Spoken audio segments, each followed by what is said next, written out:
The Lucy Show. Starring Lucille Ball. Co-starring Vivian Vance.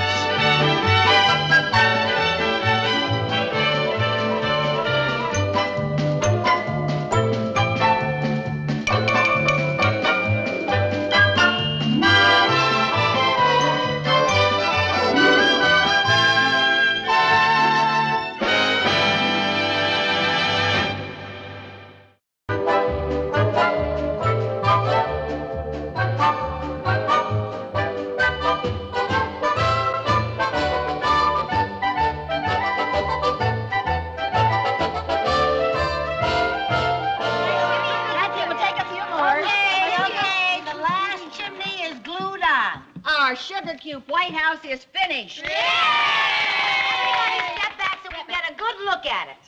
Oh. Boy, this is neat. I'll bet this is the only replica of the White House in the world made entirely of sugar cubes. It looks just like the real one. It sure does. Look, there's Caroline sliding down the banister. Oh, I forgot something. What? Men, attention.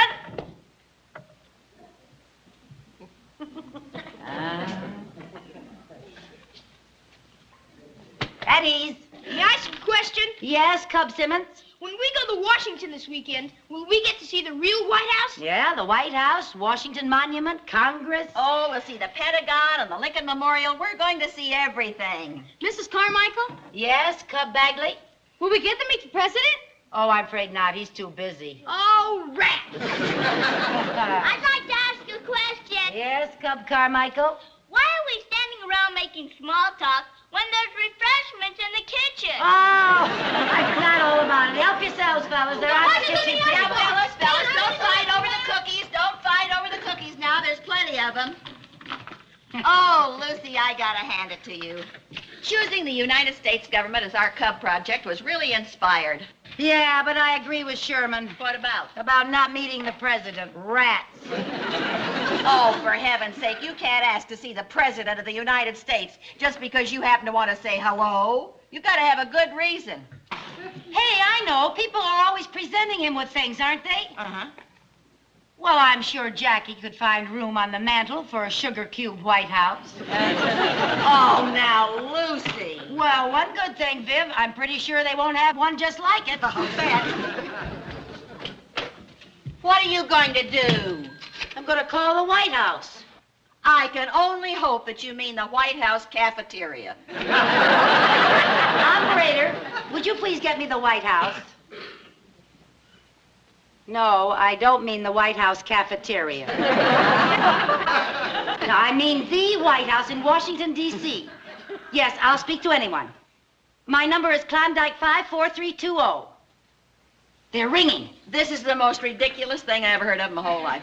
Hello? Is this the White House? Viv, it's really the White House. No kidding. This is Mrs. Lucy Carmichael. Could I speak to someone in the president's office, please? Thank you. They're ringing his office. Hello? This is Mrs. Lucy Carmichael, den mother of Cub Scout Den 8 in Danfield, New York.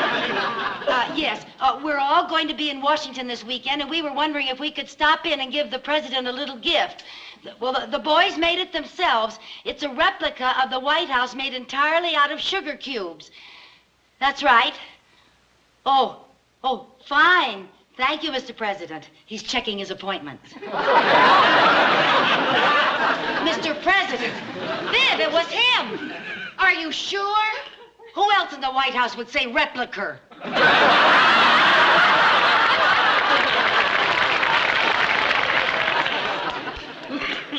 Hello? Hello, Mr. President. This is Vivian Bagley, co-den mother of Den 8. What time would you like to see us Saturday morning, sir? Your Honor? President. Mr. President? At 8 o'clock. Oh, we'll be there. Oh, thank you so much. Goodbye. Viv, we're going to meet the president. I'll never wash this phone again.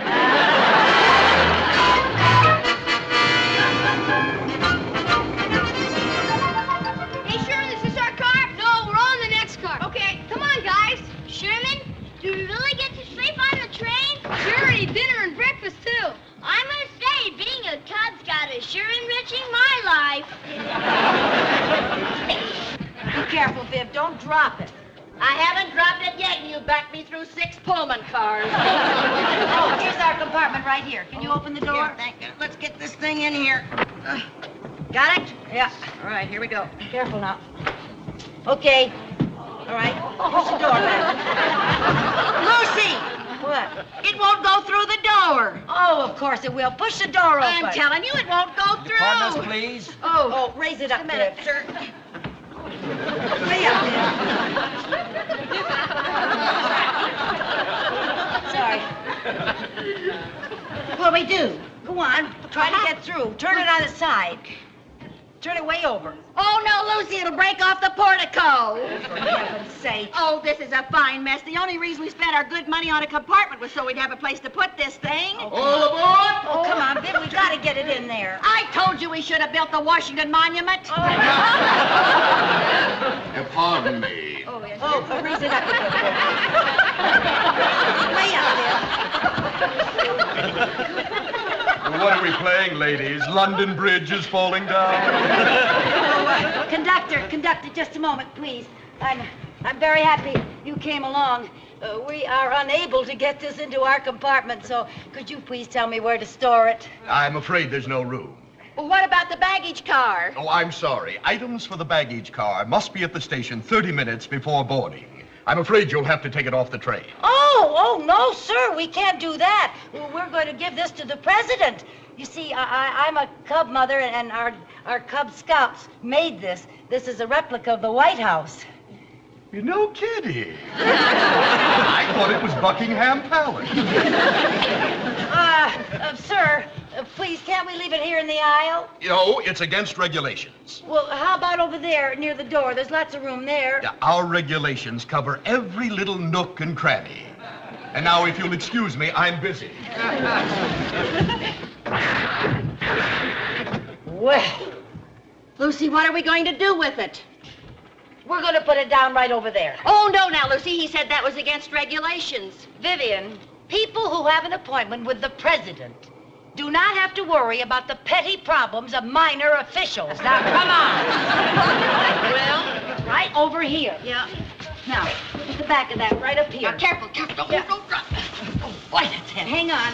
Hang on, I shift my legs. Oh, good, we're going.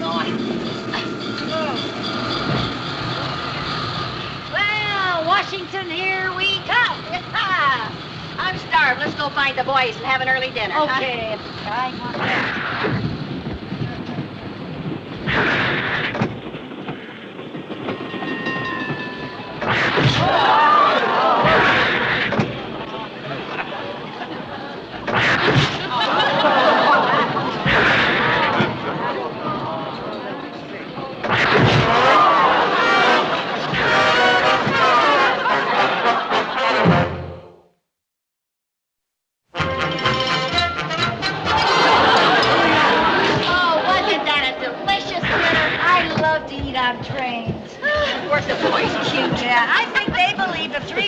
Go with all tickets. I think so.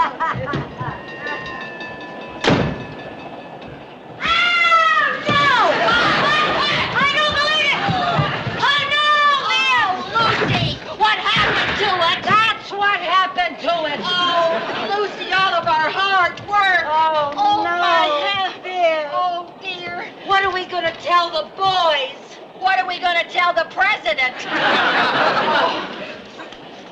You don't suppose that he'll settle for a replica of Admiral Byrd's headquarters in South Pole, do you? I don't think so.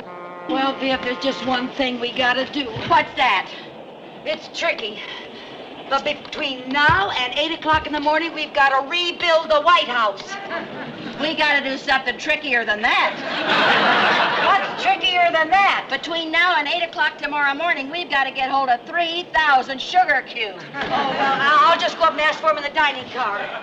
Oh, yeah. I'm sure they keep 3,000 surplus sugar cubes on hand for desperate den mothers. Well, I'll get all they can spare. Oh, wait a minute. Give me the timetable. What do you want with this? Well, the train stops a few places, and I'll get off and buy all the sugar I can. Yeah, we stop in Greenview in 15 minutes. Oh, Lucy, forget it. You'll never be able to get that much sugar. Viv, if we don't get the sugar and don't build the White House, we don't get to meet the president. I'll go talk to the dining car steward. You get ready to get off in Greenview. All right.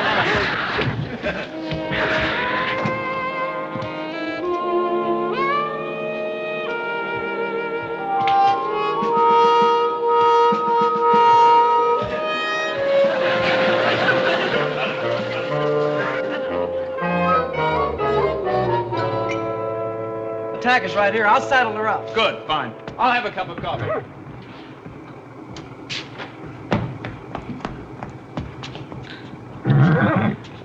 Easy, Annabelle.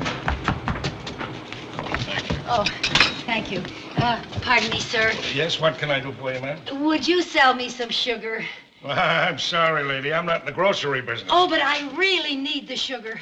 You see, I'm a den mother, and my Cub Scouts built a replica of the White House, and we're taking it to President Kennedy, and it got broken, and we have to build it again. I'm sorry, lady. But please, this is terribly important. Give me one good reason why you won't help me. I'm a Republican. But,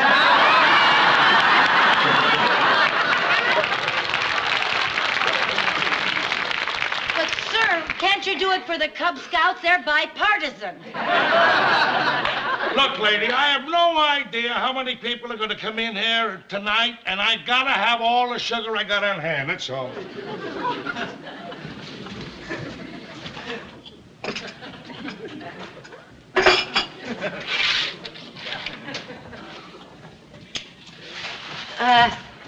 Could I have a cup of coffee?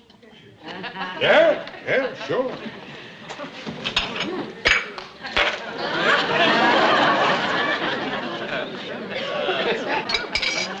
There you are, ma'am. Thank you. 10 cents, please. A dime here someplace. Thank There you you. are.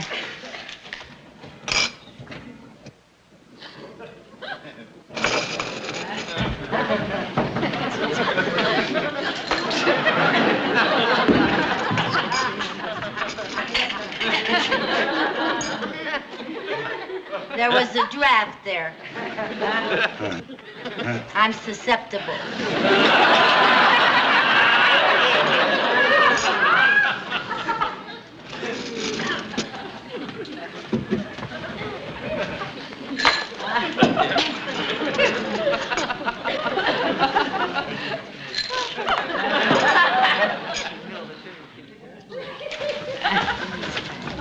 Pardon me, but could I bother you for the sugar? Oh, certainly. Thank you.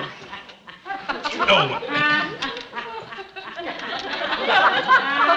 My, do you like your coffee that sweet? This is for my horse. Oh, does your horse like his coffee that sweet? Thank you.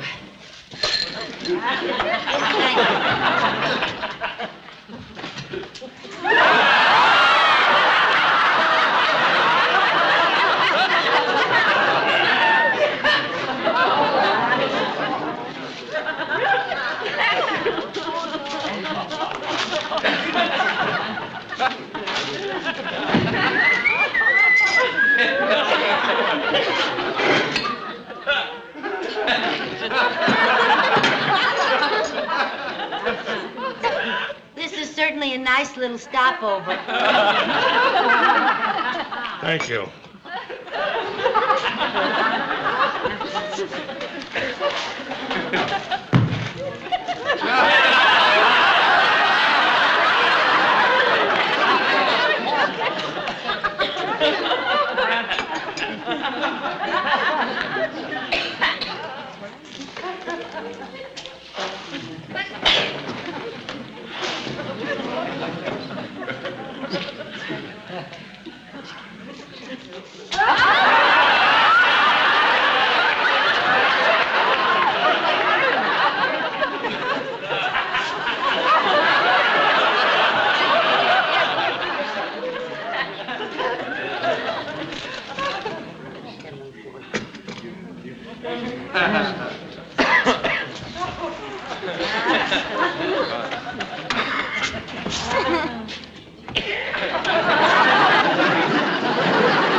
nose out of that lady's handbag. Here.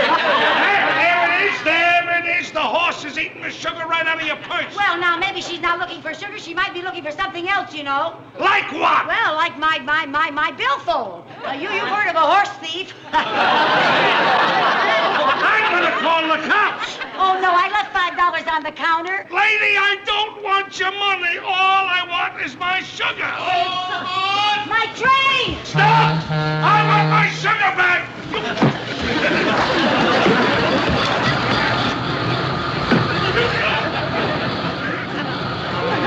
My train! Oh, no!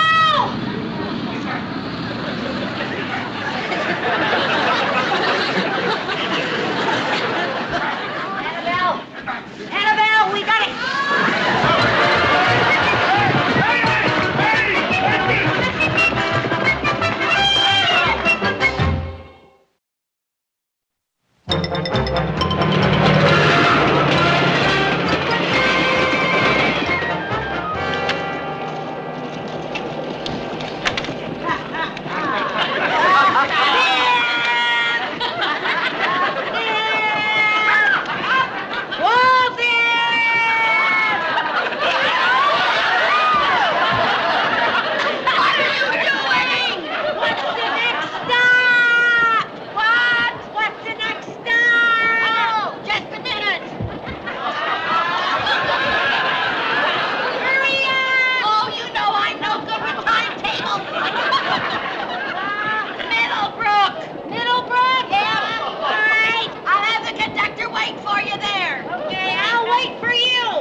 Mrs. Bagley, I can't hold this train any longer. I'll be late getting into Washington. Oh, but she said she'd meet us here in Scottville, and she seemed to have a very fast horse. I hope you won't think I'm an old grouch, but I'm going to start my train. Oh, please don't do that. This is the last stop before Washington, D.C. You can't go without her. Oh, can't I? All aboard!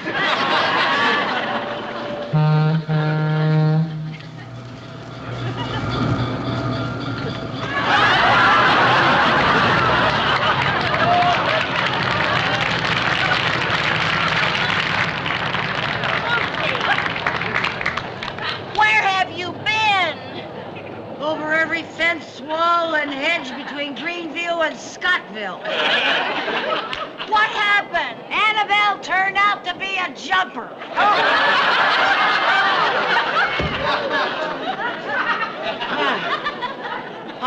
Anytime she saw anything a foot off the ground, it was up and over. Up and over. Sometimes when she couldn't find anything to jump, we went up and over.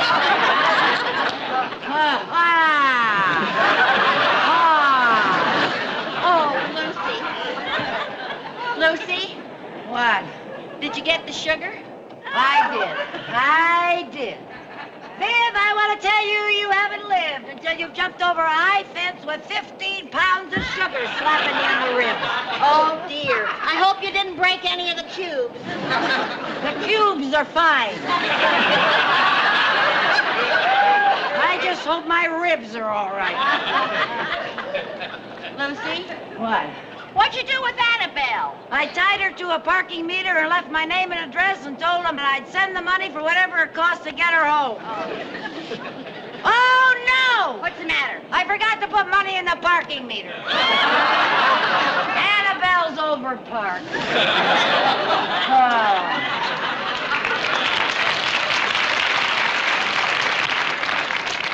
Lucy, What? I sure hate to ask you this after all you've been through, but did you remember to buy glue? Glue! Yeah, we have to have something to stick the sugar cubes together with.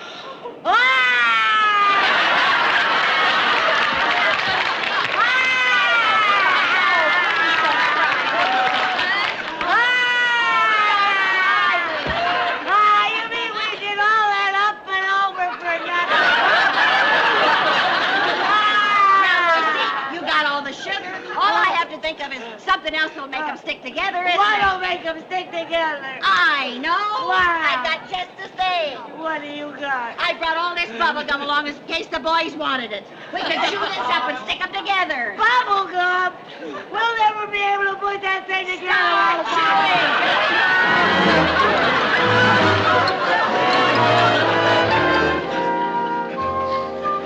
Hey, Jerry, look at the little rocking chair.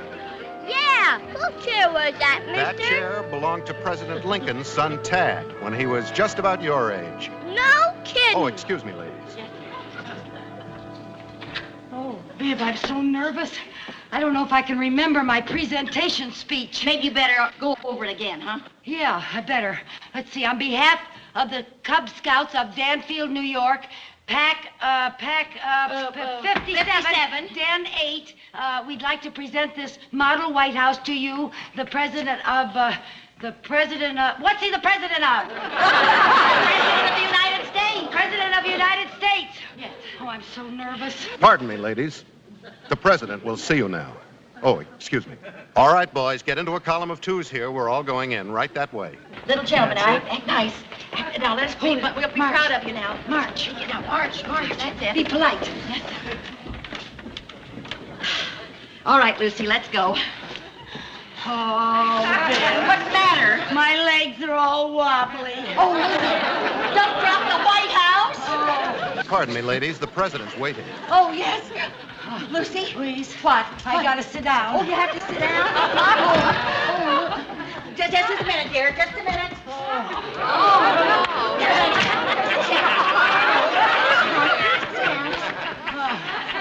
Wow. How's that?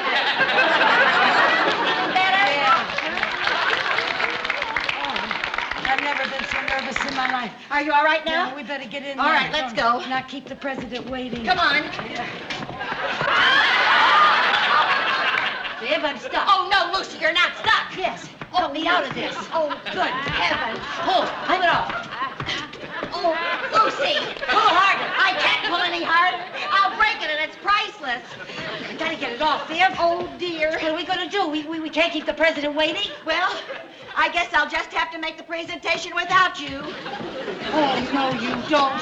I'm not gonna miss out on meeting the president. Oh, Viv. Oh, Viv, please.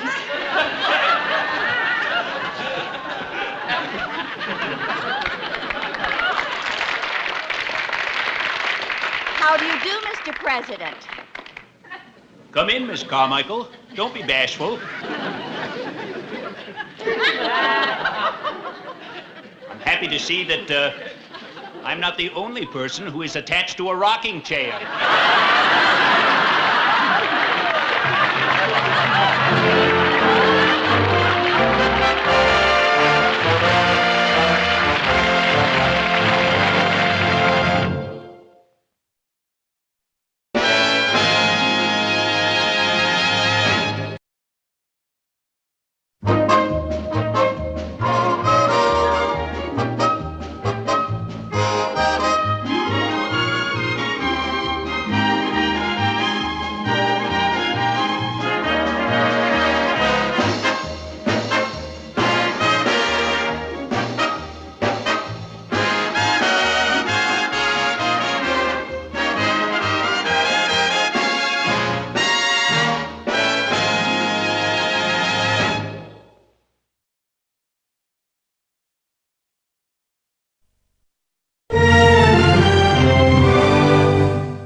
Lucy Show. Starring Lucille Ball. Co-starring Vivian Vance.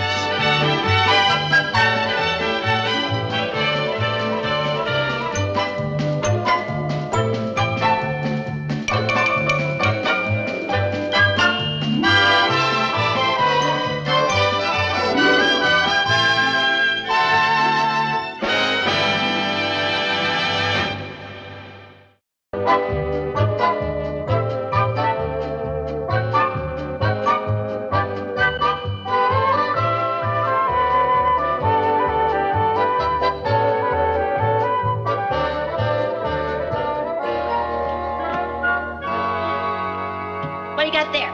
This is the new night school catalog from Danfield High. There are some wonderful courses for us here, Viv. Oh, I didn't know you were interested in going. For us? Yes, I've decided we're in an awful rut, so I got this catalog. What do you mean we're in an awful rut? Well, now, let's face it, Viv. Our idea of an intellectual conversation is to sit around and discuss whether Marshall Dillon will ever marry Kitty. Now, what's wrong with that? Oh, for heaven's sake, Viv. You were born with a brain. It was meant to be used. Not necessarily. I was born with an appendix, and I had that taken out. Look, I'm serious.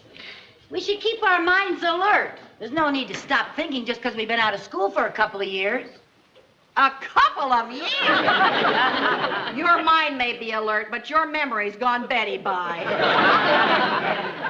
Well, I find this pretty exciting. I just can't decide which course to take. Let's see, there's conversational French, and there's the United States foreign policy in the Middle East. Oh, they both sound fascinating. You're all wet. Oh, yeah? Yeah, you've lost your marbles. Oh, they're arguing over marbles again. Now, fellas, I thought we agreed that you weren't going to play marbles for keeps. We weren't arguing about marbles. Well, then what were you arguing about? The amount of liquid fuel required to get a space capsule into orbit.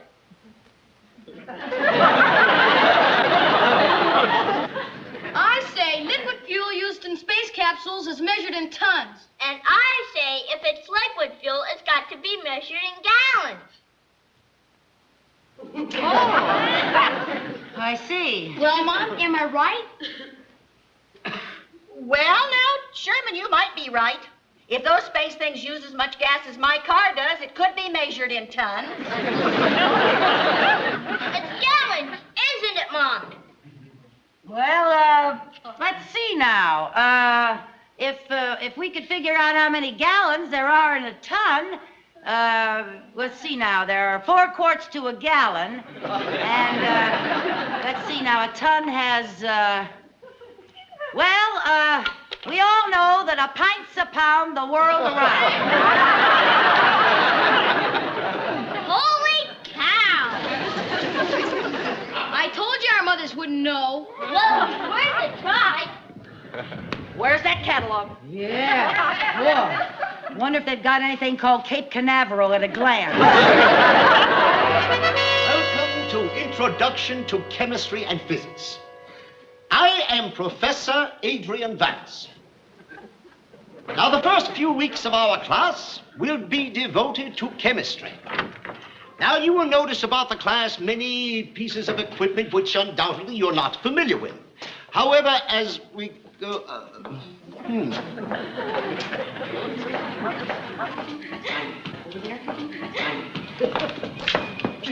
Well, I see we have 2 new arrivals. Oh, Yes. I'm Vivian Bagley. And I'm Lucy Carmichael. I'm so glad you were able to make our little class. Well, thank you. I'm sorry we were late, but I forgot that my daughter, Chris, had a drum majorette rehearsal, and then I had to get a sitter for the 2 boys. And I want to tell you, trying to talk those 2 kids into having a Mrs. Carmichael, please.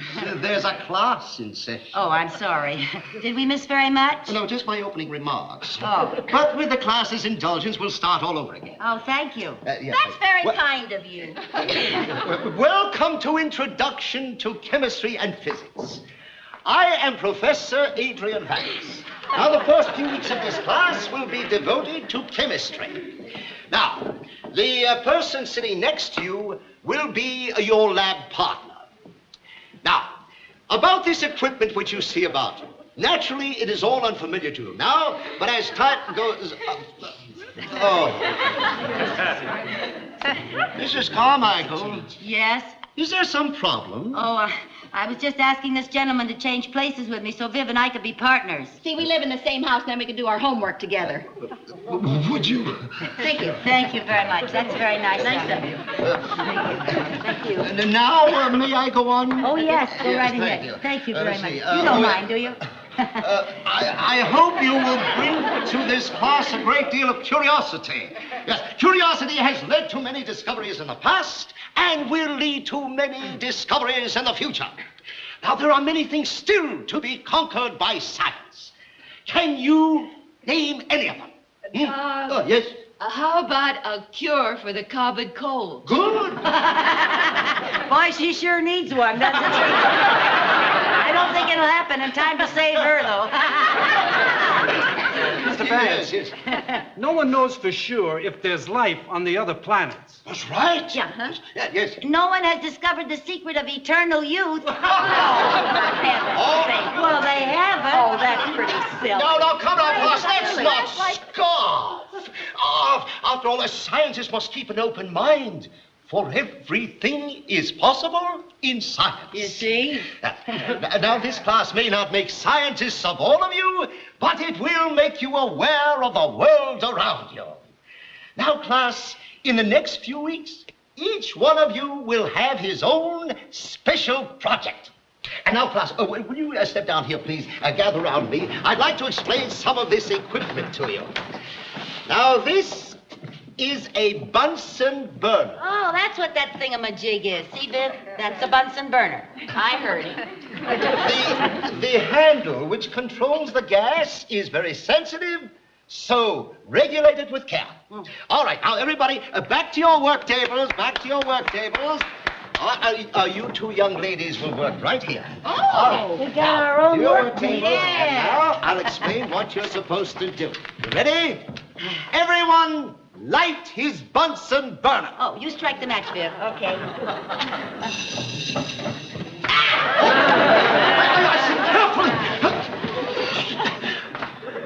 My, that is sensitive. I'm sorry. You weren't listening. Well, I was listening. I think you used too big a match, Viv. Why'd you do that? All right, class, let's have your attention. Now, you will notice many acids around here.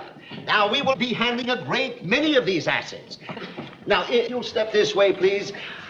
I am required by the Board of Education to point this shower out to you. Should you by any chance get any of these acids on you, simply step into this shower and pull this cord. And I might add, in all the time I've been teaching this school, we've never had occasion to use it. I wonder if it still works. Oh, yes, it works.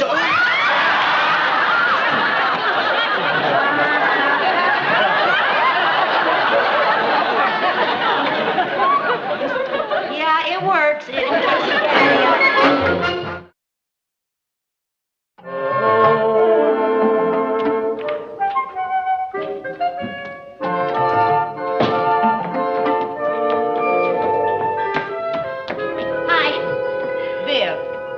Scientists have to learn to be on time. Oh, I'm sorry I'm late.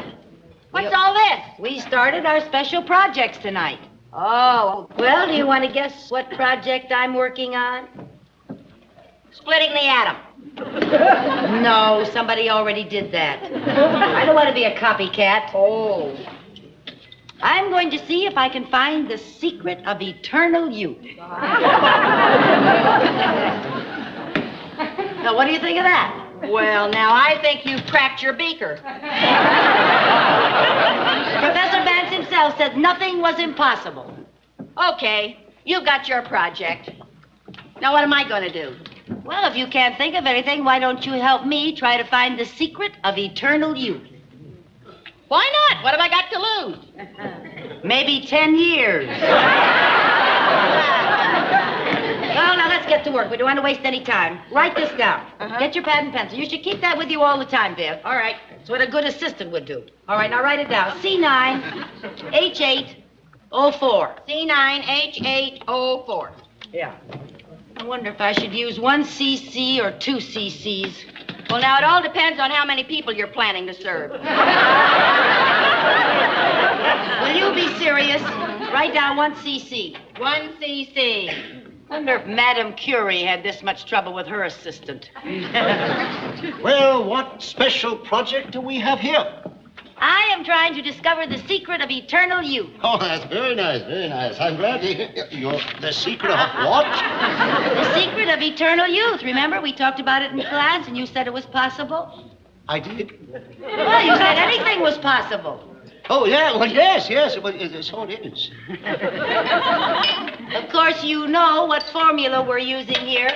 Oh, yes, of course. Yes, I understand this formula. I've never seen it mixed this way. Well, of course, I haven't had any results yet, but I just started. Ah. Drop around later and we'll give you a cup of youth.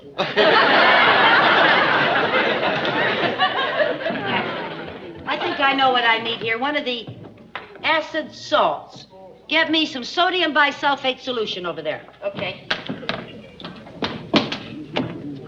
Hey, this is an awful lot of sodium whatchamacallit. It's gonna be kind of hard to pour, Lucy. Oh, for heaven's sake, never bring it in an open beaker. What a dumb thing to do. That container has too big a mouth. That makes 2 of you. Oh, boy, the kind of lab help you get these days. Here, put 5 cc's in that, and hurry up. Oh, Lucy, I'm spilling an awful lot of it. I spilled it all.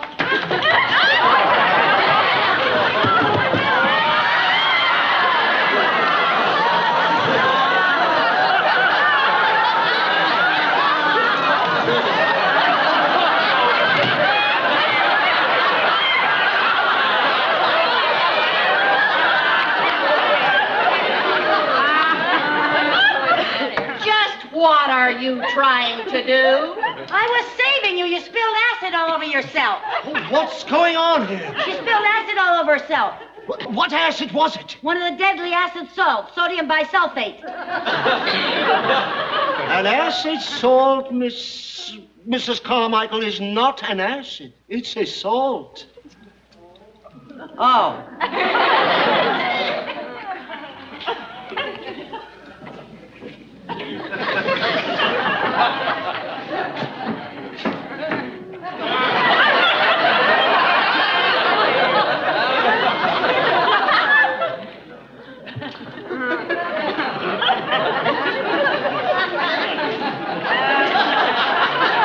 It's only water, you know, H2O.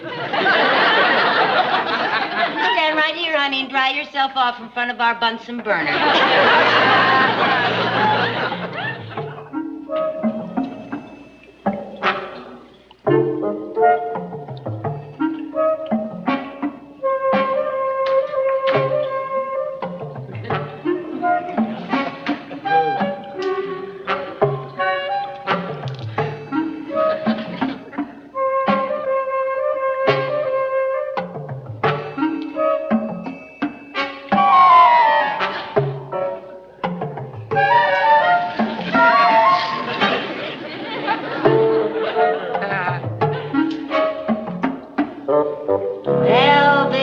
We're finally getting someplace.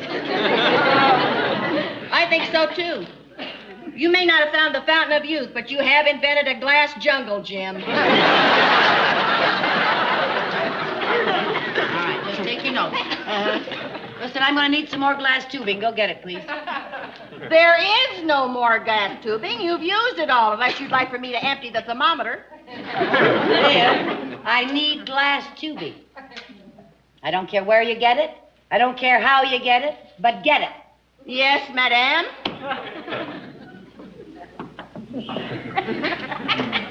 Oh, no.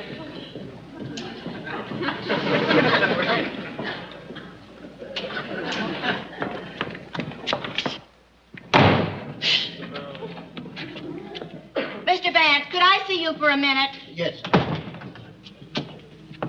Would you please do me a big favor? Yes, of course. Would you get our mad scientist friend to drop this ridiculous experiment? Well, I admit that Mrs. Carmichael is a little unorthodox, but I feel a laboratory is a place where you find things out for yourself. Well, I found something out for myself. Since she's become a mad genius, she's absolutely impossible to live with. Oh, Professor Vance, would you do me a favor and look at my experiment? It seems to be doing an awful lot of bubbling. Bubbling? Yeah, but don't worry, nothing will spill. I put corks in all the tubes. Corks in the tubes? Yeah. Corks in the tubes! Corks in the tubes! Oh, honestly, I guess there's a shortage of corks, too. You know, it's really appalling the way we scientists have to put up with lack of supplies. Honestly. What happened? Oh, Mr. Vance? Mr. Vance? Are you all right? Oh, what happened? Mr. Vance? Huh? What happened?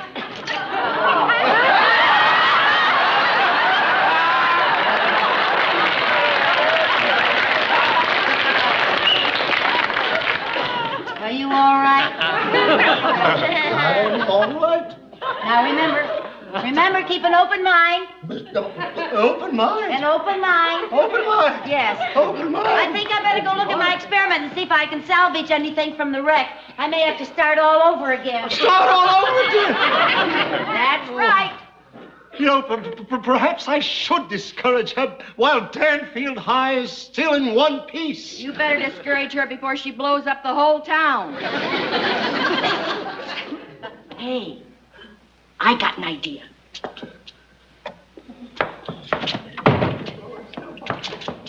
Is that stuff she's brewing in there fit to drink?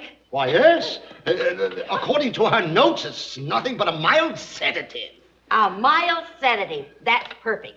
She thinks that she's going to be able to change people with it. But we're going to change her. Change her? Uh-huh. We'll get her to drink some of that formula. And while she's asleep, you get me a little makeup from the drama department. Huh? How about that? Professor Vance, I was able to salvage this much from the wreckage. This is a great day for mankind. Mrs. Carmichael, the time has come to test your youth formula. Oh, really? How wonderful. Where'll we get a monkey? Well, I was thinking of a human being. Oh, well, shouldn't we test it on a monkey first? If there's one thing the world doesn't need, it's younger monkeys. You're so right, Mrs. Banker. Well, I wonder who we can get to volunteer. Maybe you could get one of your students to do it, Mr. Vance, huh? Well, that's a good idea. Which one? How about you? Me? Yes, what better person to check out this marvelous formula than its creator? Well, I don't know. What was wrong with younger monkeys? Mrs. Carmichael, a scientist must have faith in his work. Oh, I have faith. All right, then, Lucy, bottoms up. You want me to drink it now? Uh-huh. Well, Is there any reason why you shouldn't? Well, for one thing, I'm not very thirsty. You see, she doesn't have any faith in her own experiment. Oh, is that so? Uh-huh.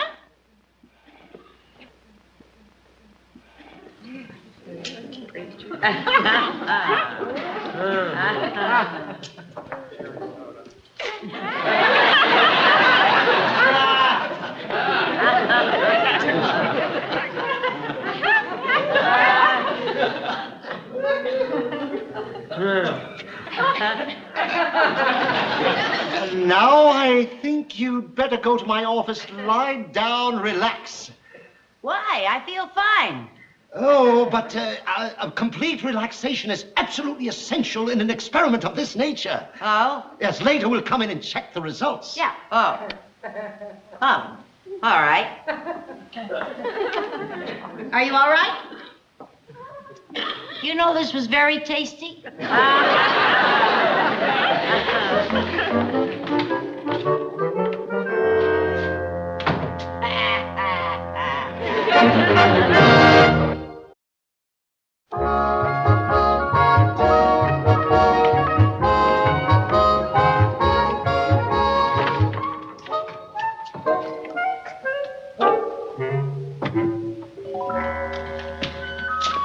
Our Sleeping Beauty is finished. Shall we wake her up? Why not? Thanks for the makeup kit.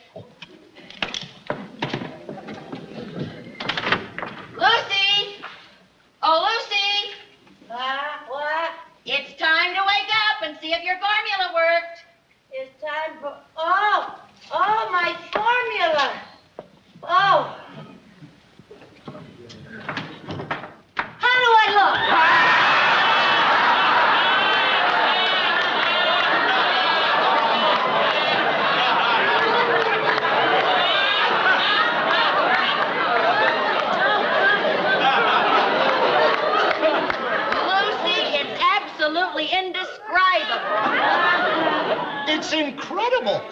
Really? Is it really? You know, my face feels so funny. Now, don't touch. Isn't that right, Mr. Vance? Oh, absolutely. Why not? Well, you've got to let your body become accustomed to the new molecular structure. Oh, you know, the texture of my hair seems to be changed. It's the wonders of chemistry. Oh, and it's brown. Oh, now that proves I'm younger. I haven't had brown hair since I was 16. That's just how you look. Sweet 16. Really? Oh, well, I can't wait to see myself. Where's the mirror? Well, the nearest one is in a girls' lounge right down the hall. Oh, thank you.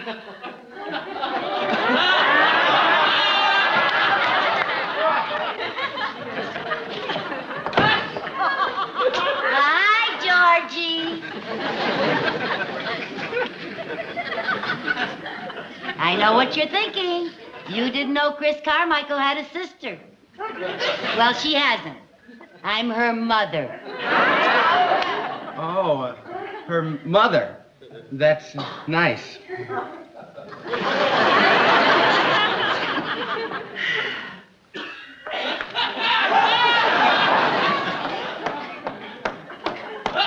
Delafox! It's me, Lucy. Lucy who? Lucy Carmichael. What happened to you? It's a little potion I whipped up. And as soon as I put it on the market, you'll be able to look like this, too.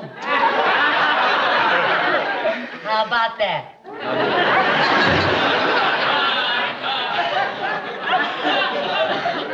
Mirror, mirror on the wall, who's the fairest of them all?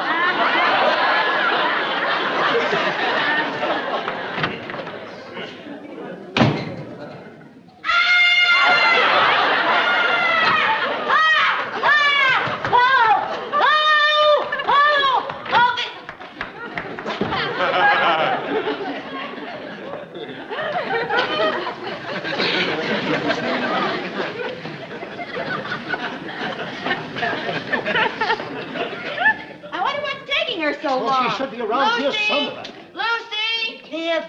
Huh? Biff. Huh? Biff. Huh? Lucy? Are you alone? Yes, there's just the two of us. This is awful.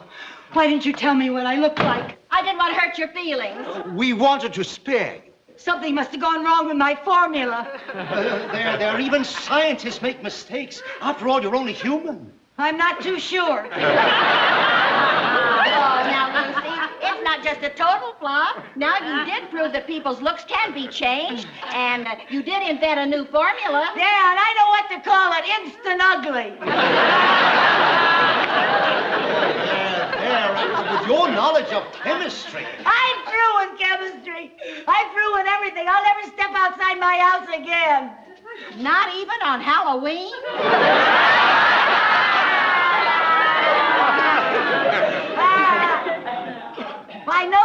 My nose feels loose. I'm disintegrating. It's a putty nose. And your hair is a wig. I did it all while you were asleep. You scared me to death. Why did you do a thing like that? You had it coming to you. You were getting absolutely impossible to live with.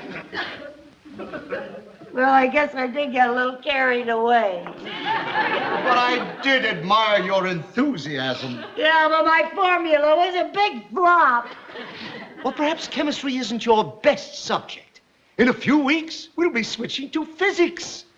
Physics? Physics? Now that's right up my alley. Especially in nuclear physics. Oh, I've always wanted to be a nuclear physicist. Just give me a slide rule, a handful of uranium, and point me to the moon. That's what I've always wanted.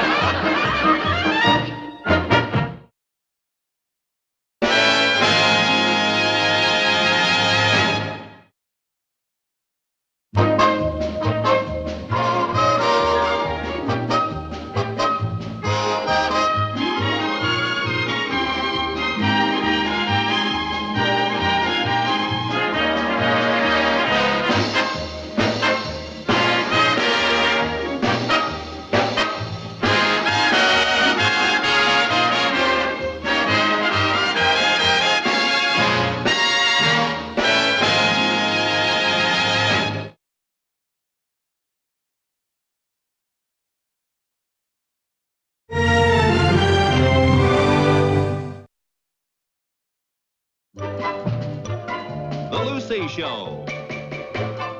Starring Lucille Ball. Co-starring Vivian Vance.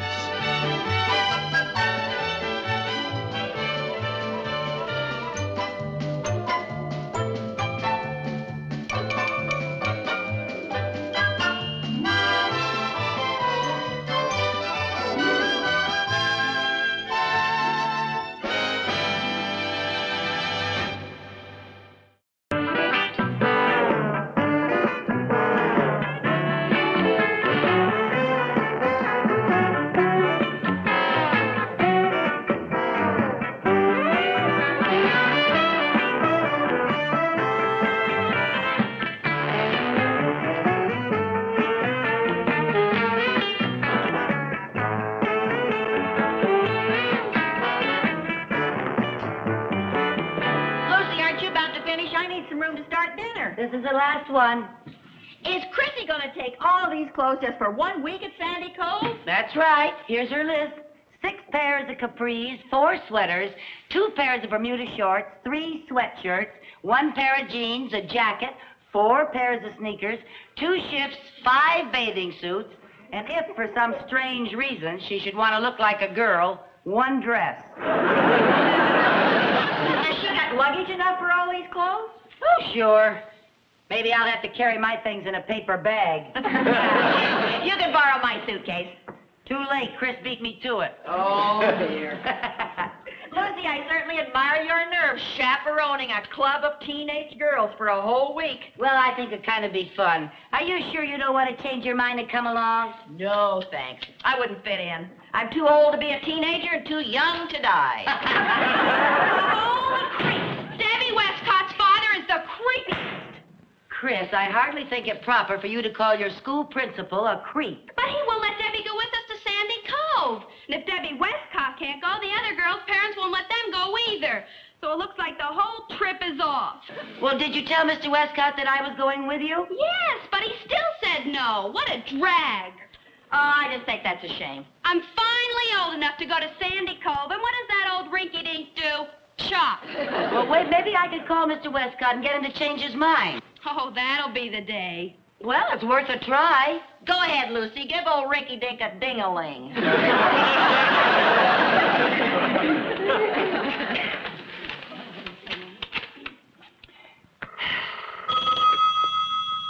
Hello? Hello, Mr. Westcott? Yes? This is Mrs. Carmichael. Oh. Chris's mother. In case you don't remember me, at the last PTA cake sale, I was the pineapple upside down. Oh, yes. What can I do for you, Mrs. Carmichael? Well, it's about the girls' beach party. I was hoping you'd change your mind about Debbie. Sorry, Mrs. Carmichael, I can't do that. I have my daughter's welfare to think of, and I have the reputation of Danfield High School to consider. But, Mr. Westcott, I'm going to be the chaperone, and I plan to supervise the girls very closely. Nothing personal, of course, but one woman can't possibly keep a close watch on 8 girls for a whole week. Oh, didn't Debbie tell you there are going to be 2 chaperones? Yes, the other chaperone is a very dear friend of mine. She's a lovely older person. And she's very responsible and dependable, and she's had loads of experience with younger people. She's practically a nanny. A nanny, eh? Well, of course, if there are 2 of you, all right. In that case, Debbie can go. But, Mrs. Carmichael, if anything goes wrong, I can promise you I'll abolish every girls' club at Danfield High. Oh, Mr. Westcott, you don't have to worry. You will never regret this. Thank you. Goodbye. Oh, gee, thanks, Mom. Oh, you're the greatest. Gotta call the girls. How about Lucy? Now, Viv, I don't blame you for being mad, but having 2 chaperones is what sold it.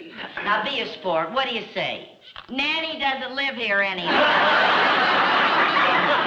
Come on, Viv. Say yes. Nothing doing. But Jerry and Sherman are going to visit Uncle Ned. You don't have a single thing to do next week. Oh, no, I face the boring prospect of sleeping till noon, sitting around the house nibbling chocolates and reading trashy novels.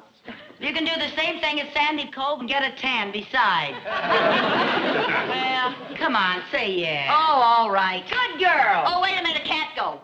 Why not? Chris is using my suitcase. Oh, well, don't you worry. I'll take care of that. When I go to the store, I'll get you a paper bag, too.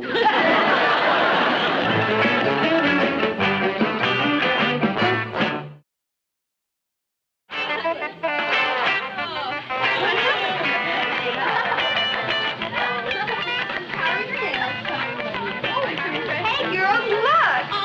Oh, Debbie, you look choice to blonde. You're too much as a redhead. Want to swap? Sure.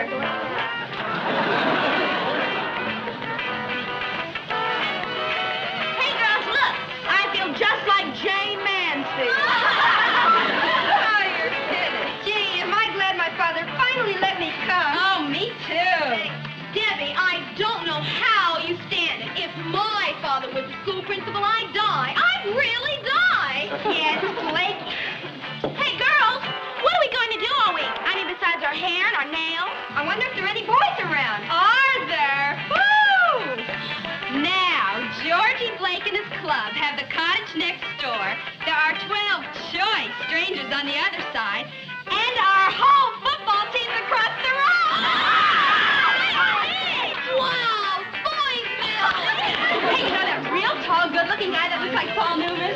Well, anyway, he has to be the dancer. Yes? Why don't we call somebody up? We can't. There's no phone. Oh, no! No phone? I'll die. I'll really die. Maybe later we can take a walk up the beach and check the action. Yeah. That'll be fun. Okay, kids, your beds are all made up. Oh, thank you. Michael. Well, look at this. What is that, some kind of a new jitterbug step? Jitterbug? This is a mashed potato. Oh, the mashed potato. Yeah, now that I see it, what else could it be? Okay, kids, let's go to bed. Bed? You're kidding. We were going to take a walk up the beach and check the action. Well, now you got a whole week to check the action. We had a long drive, and we're all tired. No, we're not. Yes, you are. Okay, up to bed.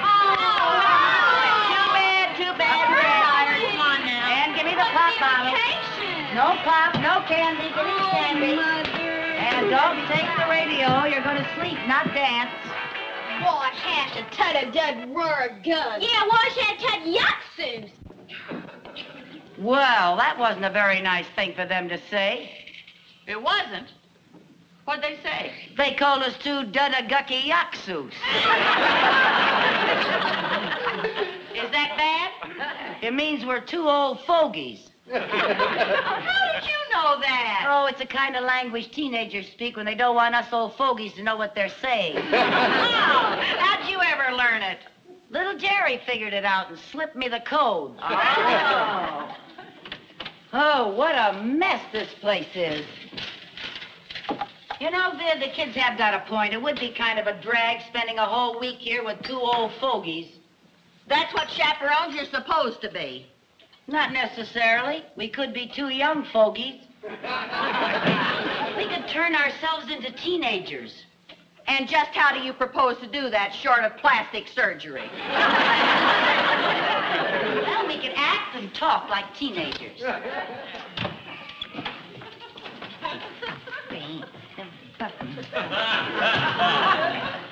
What's that? The mashed potato. Lucy, I think you got lumps in your gravy. Viv, don't you see? We gotta get to be part of the gang. That way we can keep an eye on the girls without them resenting us. Okay, we'll talk about it in the morning. No, we're gonna talk about it tonight.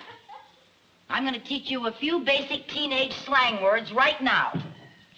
Now, for instance, choice, groovy, and tough all mean good. Tough means good? Yeah. Oh, boy, these teenagers just don't make any kind of sense today. No, they don't make sense like we used to, Viv. Greetings, Gate. Let's cut a rug. Hubba, hubba, hubba. Okay, tough means good. Yeah. Now try to think like a teenager. Think creepy, scuzzy, grumpy, drippy, raunchy, and flaky. What do they sound like? Like Snow White got hold of the wrong dwarfs. They all mean bad. They do? Yeah. Oh. And diddly, diddly, diddly, that means and so forth and so forth and so forth. Good. If I ever get stuck, I'll just say diddly, diddly, diddly. Now, when you leave a place, you split. When you leave a place, you split. Yeah. And when somebody funny cracks you up. And when you're enjoying yourself, you're having a blast. See, it's very easy. Easy? That's tough. There, now you're catching on.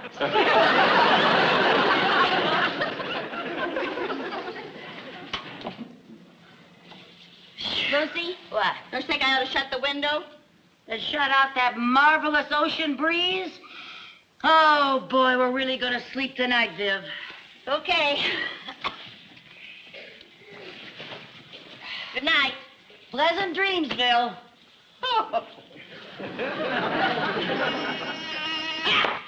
Oh, there's a mosquito in here.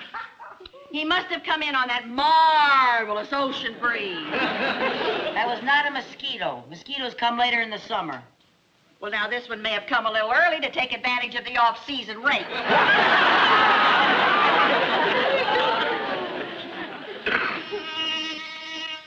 Oh, you're right.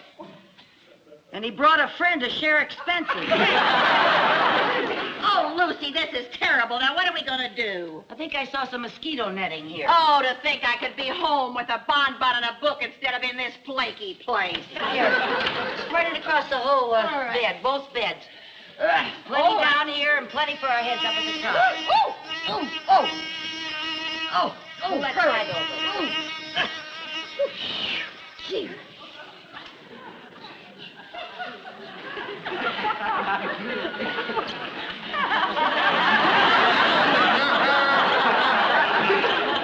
Lucy? What? Do I look like a new bride?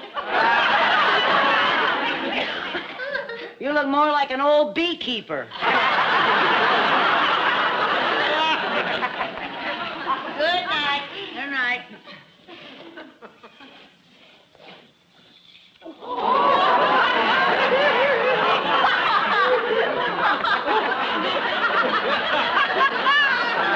Good thing we got this netting. The biggest mosquito I ever saw. Lucy, will you please go to Sleepsville?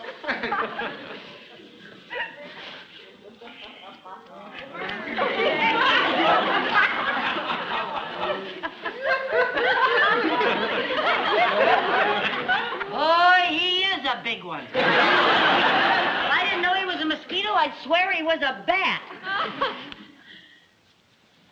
Ah! There was a bat! A bat! That was a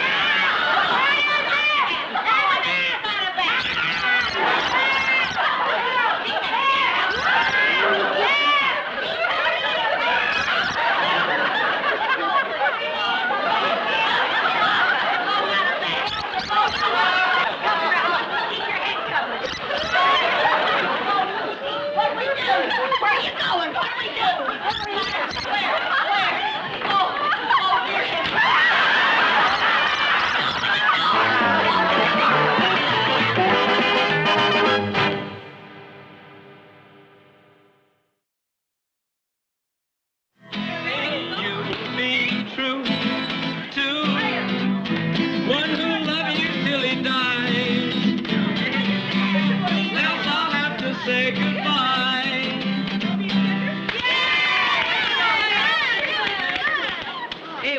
Screaming at your pad last night. A bat got in the house and gave our chaperones the fit. They were so scared they stayed in the closet for 2 hours.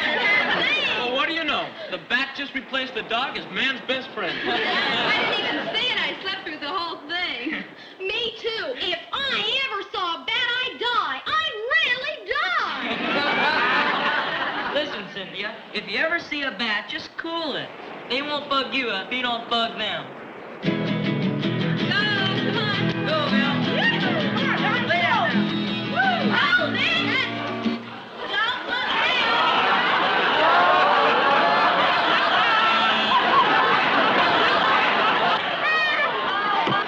Viv, move the bat. We found action. Oh, boy, Bud Bill. Hi, gang. Keep it blasting. Keep it going down there, all out for fun. Do you know those weirdos? The lead weirdo is my mother. Sorry. So am I. They're a chaperone. What are they up to? I don't know. Hey, Bill, what are we gonna do with them? Well, I don't know. Where's that bat when you need it? We're gonna have to do something drastic to shake them. It looks like Gluesville. Hi there, gang. We came to make the action. Hello there, kid. Hi there, everybody. Hey, how about this weather, Viv? Ain't it tough? Oh, it is groovy fink.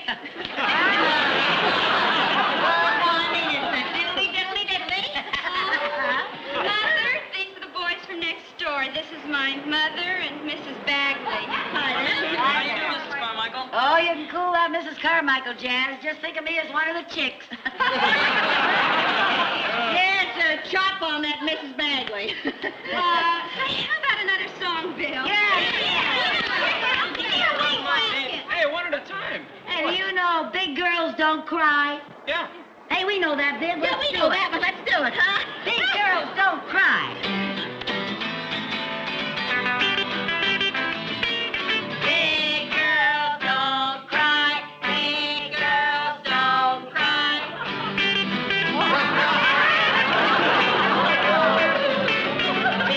girls don't cry. They don't cry. My girl said goodbye. My oh my. My girl said goodbye. I wonder why.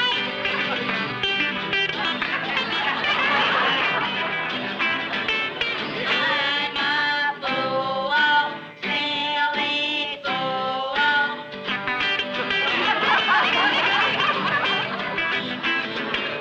Big girls don't cry. They don't cry. Big girls don't cry. Big girls don't cry. Big girls don't cry. Big girls don't cry.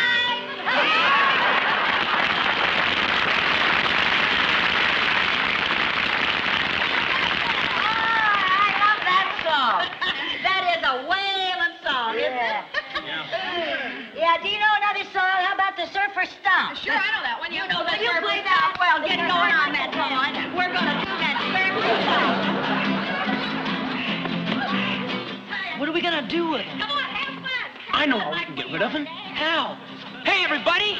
Limbo! Everybody get in line. Okay. Everybody limbo. Lucy, what's limbo? How do I know? But if they limbo, we limbo.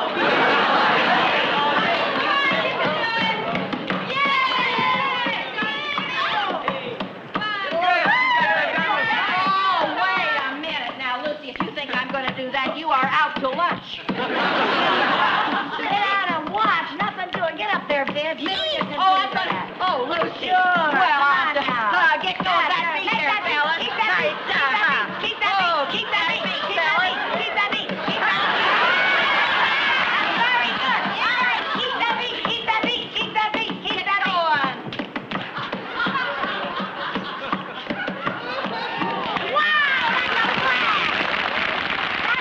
Yes, that was very good.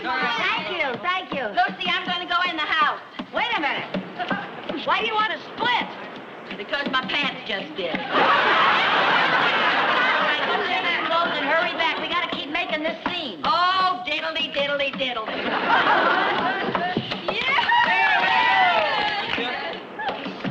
One down and one to go. Hey, Cynthia, hold it for me, okay? Sure. Hey, come on.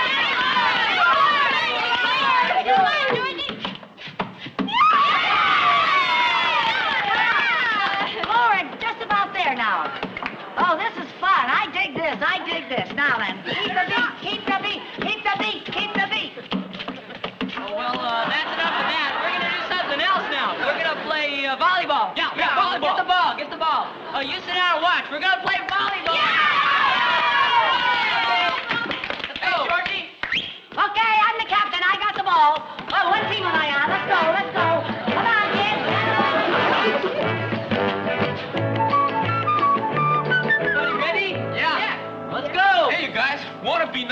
underwater and get away from that overgrown gidget? Well,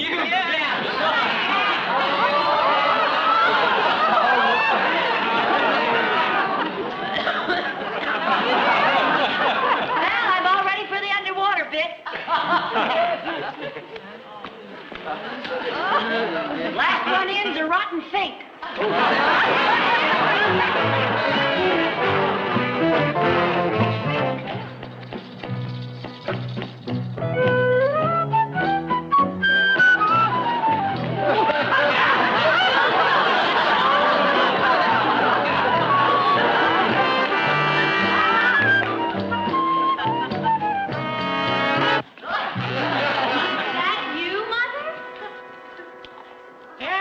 Where's the gang? They got back a long time ago. Oh, I guess I'm not very fast on my flippers. Mom, I want to talk to you. Well, can't you wait till I change my clothes? Oh, boy. Now I know why they call this a wetsuit. Mother, you've ruined my spring vacation. Do you mean to tell me I came all the way up from the bottom of the ocean to hear my own daughter say a thing like that? Oh, Mom, it's just that we kids don't want you and Aunt Viv to act like teenagers. You don't? No, if you're going to be chaperones, act like chaperones. Well, last night you called us two old fogies. Well, that's because you made us go to bed so early. It didn't mean anything. Oh, I'm sorry, honey. I'm sorry if I embarrassed you. I'll try to make it up to you. You ask the fellas to come over and we'll have a party tonight. A party? Yeah, and Aunt Viv and I'll be chaperones, and we promise to stay way in the background and do nothing but chap. Oh, that's neato. Wait a minute, Mom. Old fogey? How long have you been able to understand our secret language? Oh, a couple of years now. Sure. Diddly, diddly, diddly.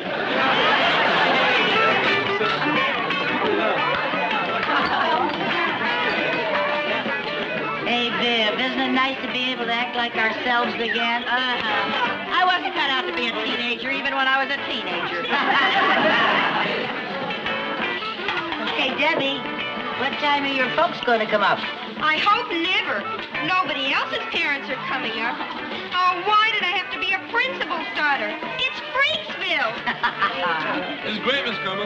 Thank you. Well, Chris, is this a beautiful blast party? It's a wonderful party, Mom.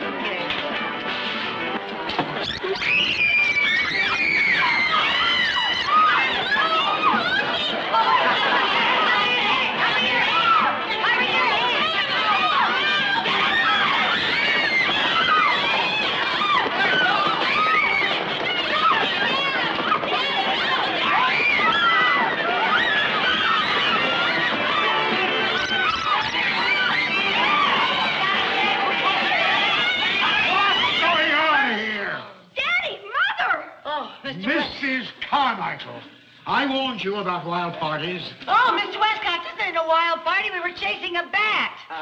Oh, come now. She's right, really. I don't see any bats. Do you, Elizabeth? No, Kenneth, I do not. Well, it was here a minute ago. We must have chased it away. Yeah. Elizabeth, wait in the car. I'll handle this. Yes, Kenneth.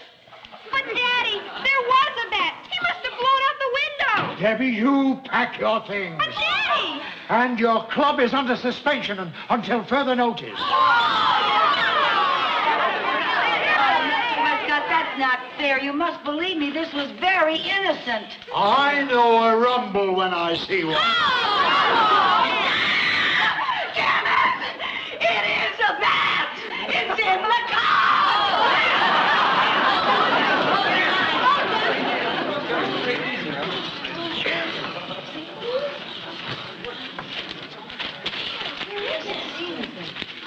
Mrs. Carmichael! Go now. Believe me, Mr. Westcott, I was aiming at the bat.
Lucy Show.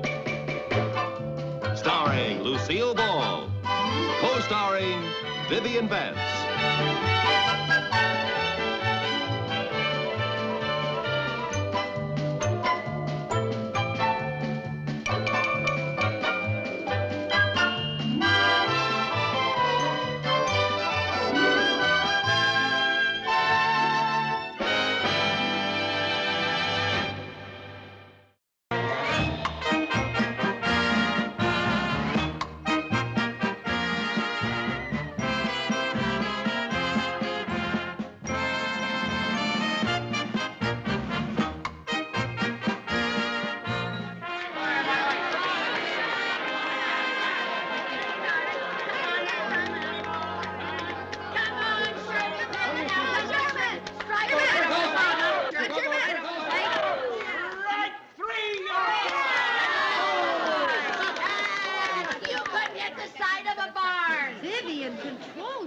That's somebody's little boy. Come on. Hey, fellas, come on now. This is our last chance at bat. All we need is 18 runs to tie this little old game up. 18. Oh, we're never going to score 18 runs in one inning. How come the leaguers play only 6 innings? Oh, I guess it's to make it easy on the boys. Yeah, or to make it easy on the mothers. Yeah. All right, there's my Billy Boy. Come on now, Billy. Get going.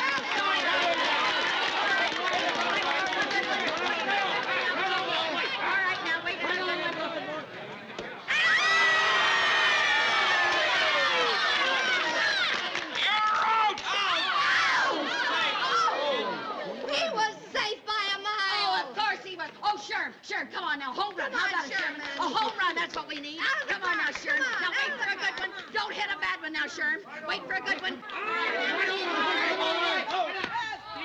Right one. Are you crazy? That was a ball by a mile. Vivian, Audrey, please. Oh, come on now, Sherman. Don't let it throw you. Don't let it throw you. Right two. You've got to be kidding. Umpire, I'd like to see their pitcher's birth certificate. If that boy's only 12, I'm sweet 16. Oh, that's what I am. I've never seen you two act like this. After all, it's only a game and a practice game at that. Oh, you're just so calm. You just wait till your son Jerry gets in the game. Yeah, well, when he does, I can assure you I won't disgrace myself like you two do. All right. You're right three. You're out. Tell the umpire. Audrey, the umpire is Dr. Jacoby. Well, from now on, I'm taking my astigmatism to another eye doctor. Dr. Jacoby, why don't you make an appointment with yourself and get your eyes examined? Yeah. Why don't you do something like that, huh? Honestly, I'm going to move somewhere else. I don't understand you two. Jerry Carmichael batting for Mike Martin. That's my son. This is his first year. He's the youngest player on the team. The youngest player on the team. Wait a minute, mister. Where are you going? My son's going to bat. Winner! Come on, Jerry boy. Sock that old apple. Give it a ride, boy. Come on, Jerry. Come on, Jerry boy. Jerry boy. Get in there, boy. That's what you're doing, apple boy. The right one. You call that a strike? Boo! It's only a game. What do you mean it's only a game? Where's your team spirit? We're 18 runs behind. Come on, Jerry, hit that old hard time. Okay, Jerry. Right. Oh, what's the matter with you, Doc? Got your contact lenses in backwards? Come on, Jerry. This is really funny. Quiet, quiet. You'll make Jerry nervous. Okay, boy. Right three. Oh, crazy! That was a strike, for heaven's sake. It was way down on the ground. Boo! Boo! The game's over. Oh, boo! That's the worst umpiring I've ever seen. Come on now. Oh, no wonder their pitcher had 15 strikeouts. He's old enough to be in those shaving commercials. Listen, I'll meet you there. Okay, Audrey, we'll meet you later. Boo! Lucy, come on, we promised the boys we'd buy them an ice cream cone. Sherman, I don't want you to feel badly now. I know you'll do better in the opening game tomorrow. I sure hope so. Come on, Jerry. Don't you feel badly either. You'll do better tomorrow, too. I won't be here tomorrow. Why not? Our manager sent me down to the B team. Why? Just because you struck out once? I guess I'm not big league material. Oh, that's not fair. Well, I should say it isn't fair. Why, Mickey Mantle strikes out lots of times. Viv, take the boys and go to the car. I'll see you later. Okay, come along, fellas. What are you going to do? I'm going to do what I'm sure Mickey Mantle's mother does when he strikes out. Just going to have a talk with the manager. Good.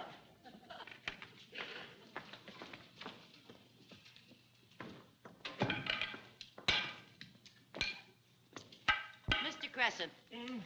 Oh, hi, Mrs. Carmichael. Jerry tells me you're going to send him to the minors. Yeah, well, I think it's best for him. He's a fine little ball player, but his hitting just isn't quite good enough yet for an A team. I see. Well, now, how would you know how good his hitting is? He's only been up once. Mrs. Carmichael, I run the team the way I see it. I'm the manager. Ha! Some manager. How'd you ever get to be manager anyway? I was the only father who couldn't think up a good excuse for getting out of it. Mr. Crescent, I noticed that your son struck out today. Is he being sent to the minors? Mrs. Carmichael, if every boy who struck out today was sent to the minors, I wouldn't have any team. Aha! Then why are you picking on my little Jerry? All right. I'll give Jerry one more chance. I'll start him in the opening game tomorrow. Oh, thank you, Mr. Crescent. Baseball needs more men like you. Well, let me know when they find him. I'd like to get back to my hardware store. Oh, and don't you worry about Jerry's hitting. By tomorrow's game, he'll be another Mickey Mantle. Mrs. Carmichael. Yes, sir. Mickey Mantle spent years learning how to hit. I know, but he didn't have me to coach him.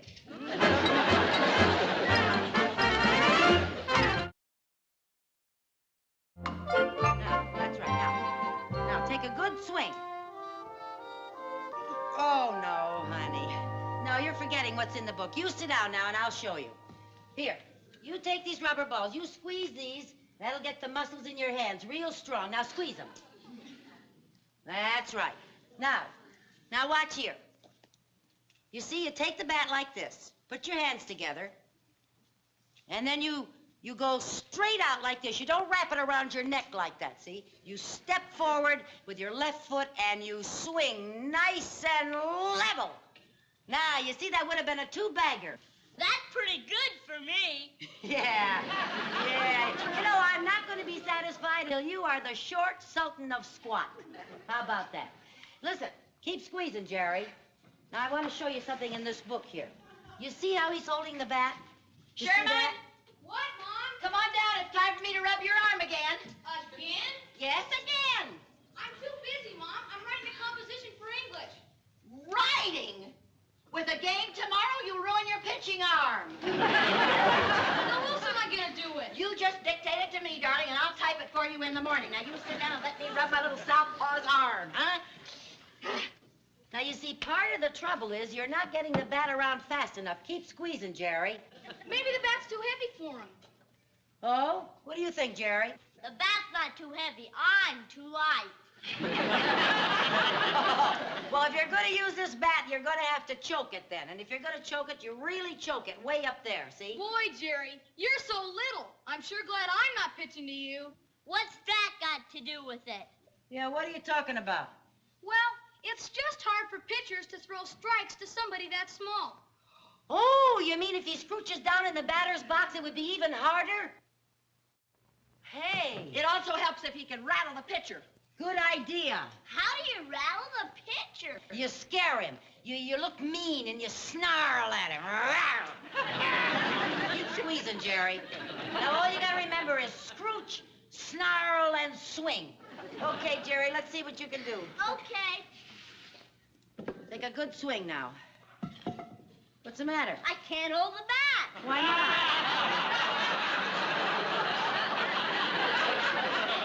What happened? I squeezed the ball so much my fingers are exhausted. Well, you poor little thing. I guess you've had enough practice for tonight. You go to bed, sweetheart. Okay, good night, Mom. Good night, dear. Rap! What's that? I was practicing my snarl. Oh. That ought to scare the pitcher picture? Yeah, especially if he walks up to the plate to kiss you goodnight. Good Night, honey. There you are now, Sherman. Let me know if you want another massage before you go to sleep. Gosh, no, you'll rub my arm away. No, I wouldn't. Good night, darling. Good night. Go right to bed. Go right to sleep now. Don't you worry about that game tomorrow. No, don't worry about it, Sherm. Lucy, What? are you nervous about the game? Oh, nervous as a cat. How about you? If a dog walked in, I'd arch my back.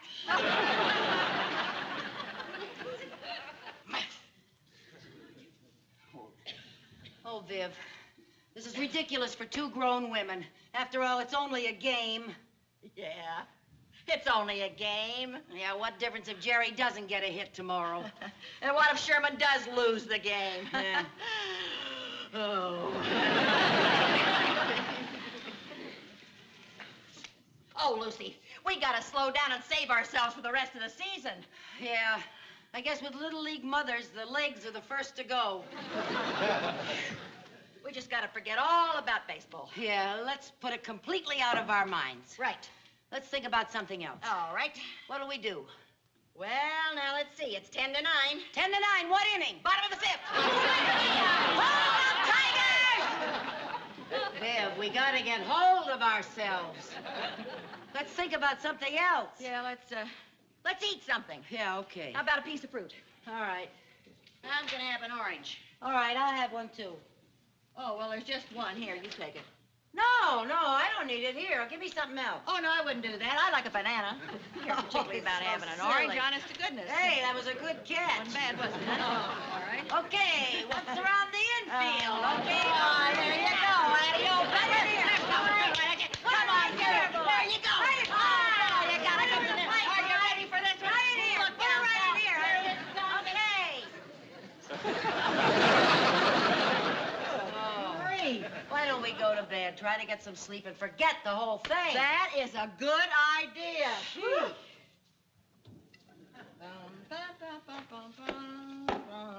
Take me out to the ball game. Take me out with a crowd. Find me some peanuts and Cracker Jack. I don't care if I never come back, 'cause it's root for the home team. If they don't win, it's a shame. It's a shame. 'Cause it's 1, 2, 3 strikes, you're out at the old. Viv, let's go to bed.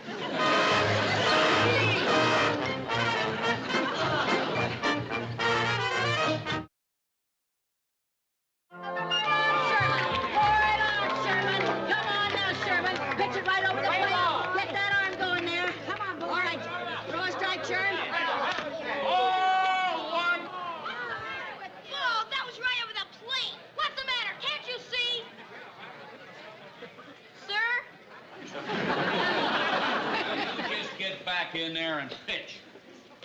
Just a minute. Some umpire you are. What are you trying to do, throw this game?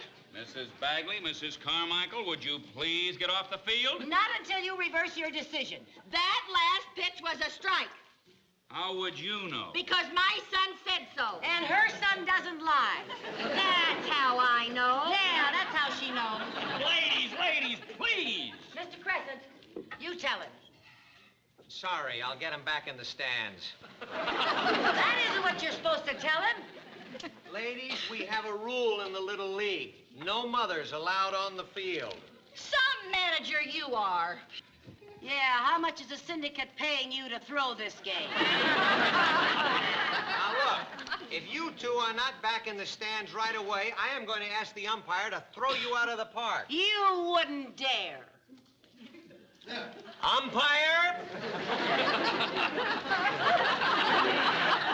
All right, play ball.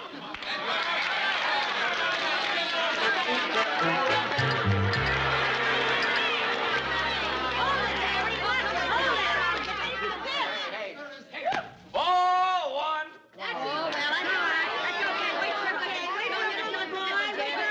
Wait for it. Come on now. Watch it. Keep your eye on it. Keep your eye on it, there. There it goes. Steal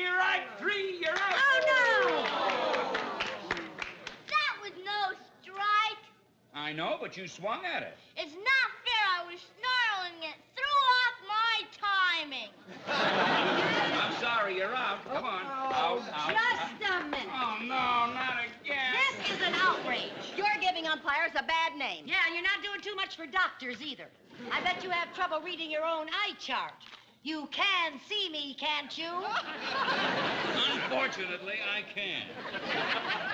Why don't you two get back in the stands? Why don't you get back to your hardware store? We may demand a new umpire. And we may demand a new manager.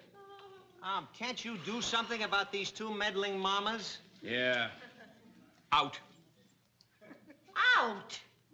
Out of the park, into your car, and home. You can't do this. Unless you are out of here by the count of 3, the Tigers will forfeit the game. 1, 2.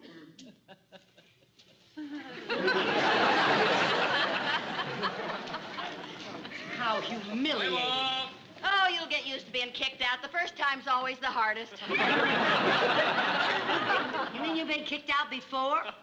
No, not this season. Boy, I would have given him a piece of my mind if I didn't want to forfeit the game. Right. Oh, I sure would like to see Sherman pitch. And I'd like to see Jerry play. I wonder if we could sneak back in.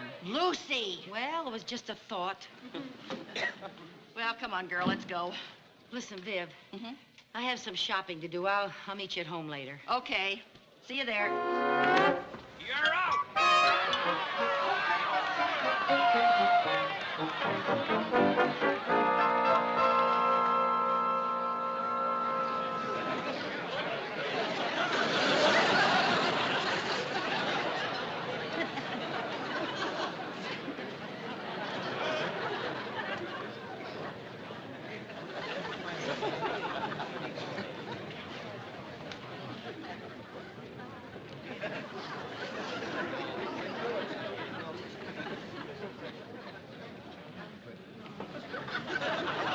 Play ball. All right, Tommy. That's a nice long single. Bring Jerry in from second. All right. Run,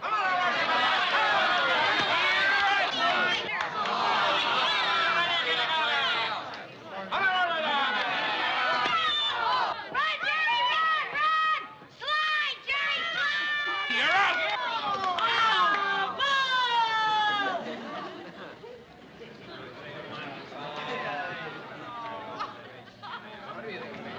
All right, Mrs. Carmichael, where are you? Come out, wherever you are. Mrs. Carmichael, come out!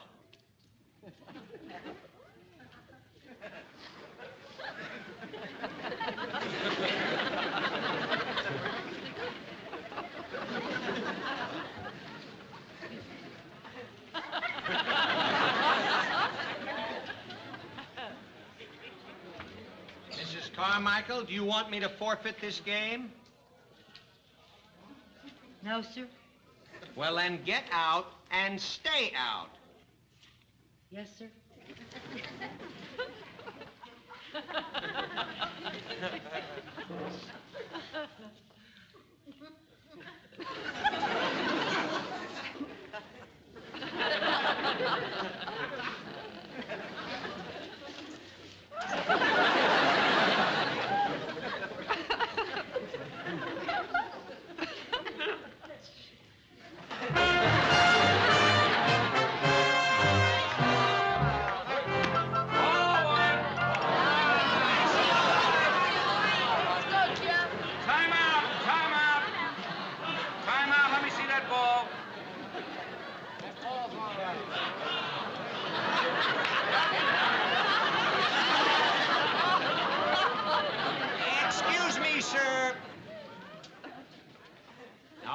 Mrs. Carmichael.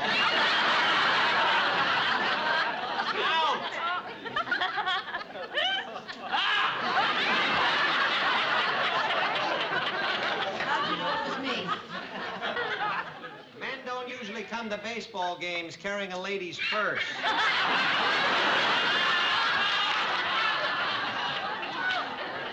Mrs. Carmichael, this is your last chance. Now go home.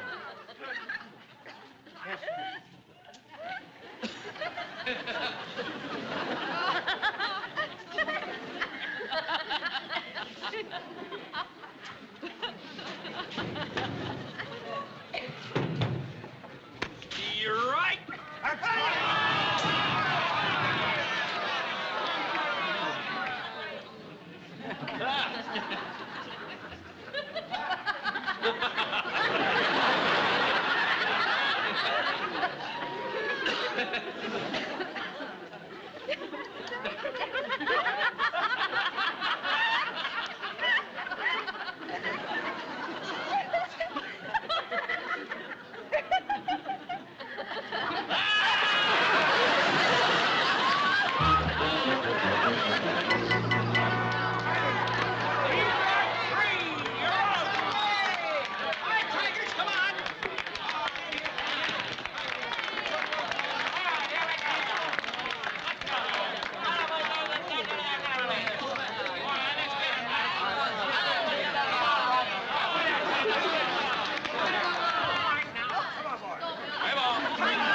Just 1 second. Okay, Billy.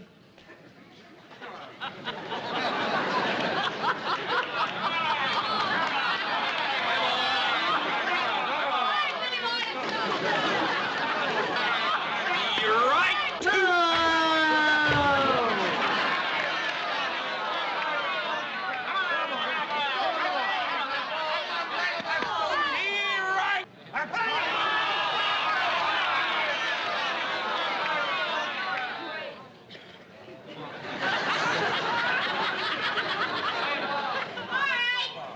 Who's the white guy?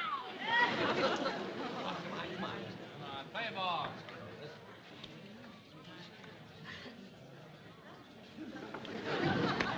You're out.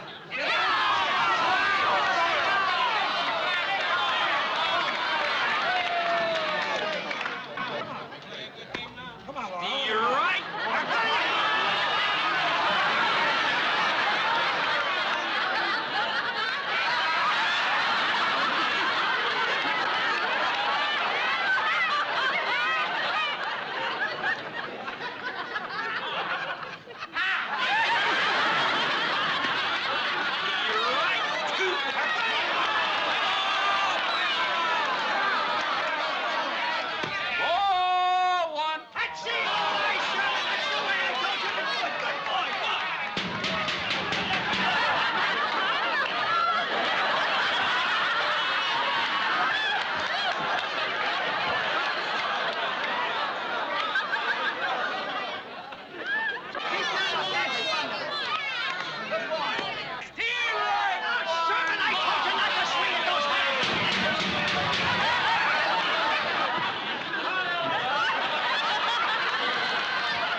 Congratulations, Mrs. Carmichael.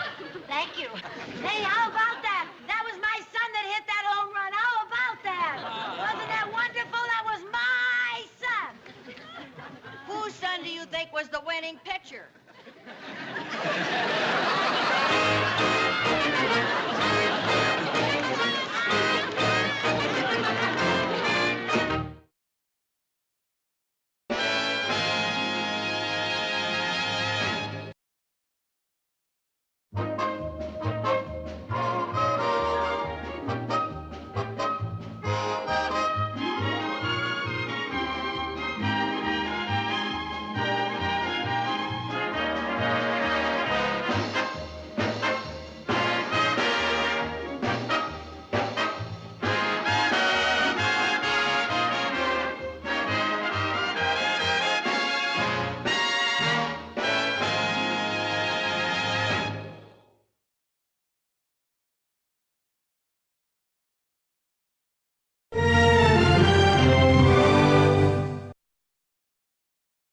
The Lucy Show. Starring Lucille Ball. Co-starring Vivian Vance.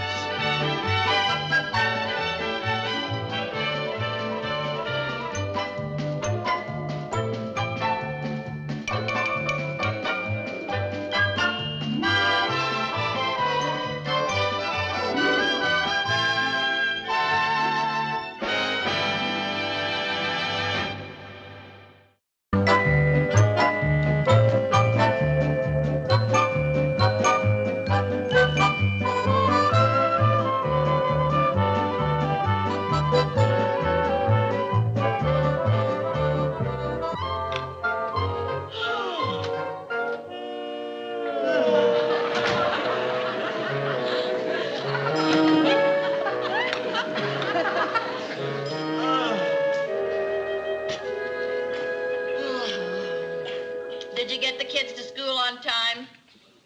Huh? Did you get the kids to school on time? Yeah, just made it. Viv, we have got to get up earlier so the kids don't keep missing that school bus. Either that or sleep with our clothes on. I was never so embarrassed in my life. What happened? A little girl asked Jerry if I was his mother, and he said, "No, I've never seen that woman before in my life." How do the mothers of other kids get out of bed in time to get them off to school? Those mothers have husbands who push them out of bed. Yeah, that's true. Well, tomorrow morning we get up earlier. That's what you said yesterday morning. Well, this time I mean it. You said that yesterday morning, too. Well, Viv, we gotta start someplace. Who could that be? Hello? Oh, hi there. Yeah, she's here. It's Howard McClay. He must be very interested in you to be calling you at 8 a.m. Boy, I'm glad it's not Phonovision.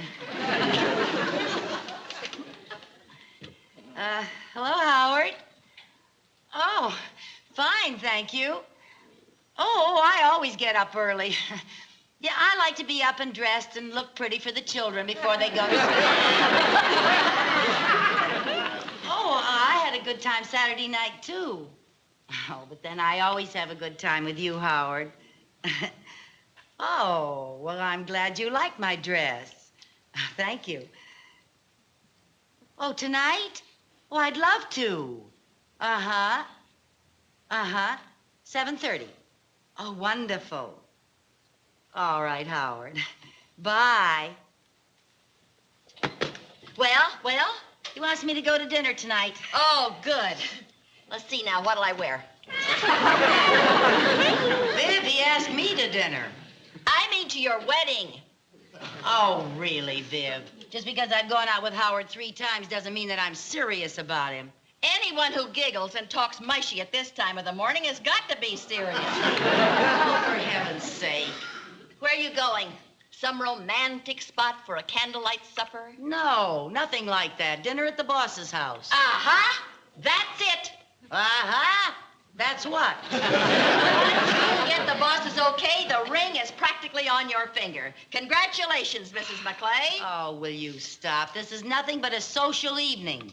Uh-huh. What's that aha for? Didn't you tell me that they were thinking of making Howard a partner in his law firm? Yes. Uh-huh. Don't you ever run out of ahas? Before they make him a partner, the boss wants to see what kind of a woman he's going to marry. And believe me, Lucille, you could do a lot worse than to marry an attractive, intelligent, well-to-do lawyer like Howard McClay. You know, Viv, every day and every way you sound more and more like my mother.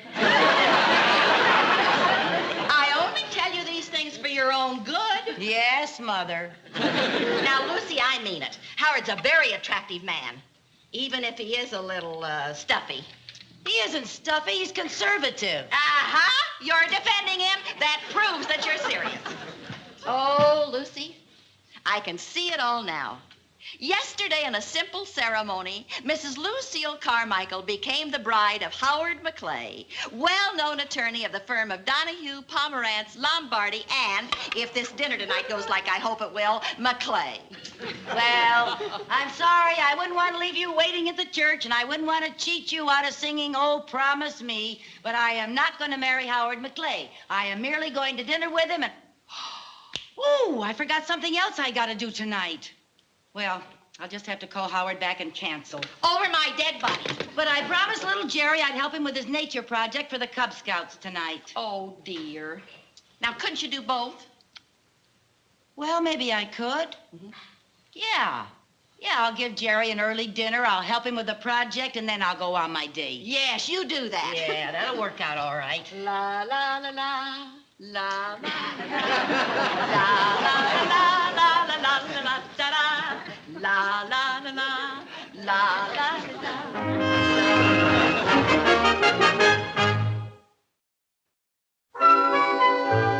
Okay, Mom, I'm ready. All right, I'll be right down, dear.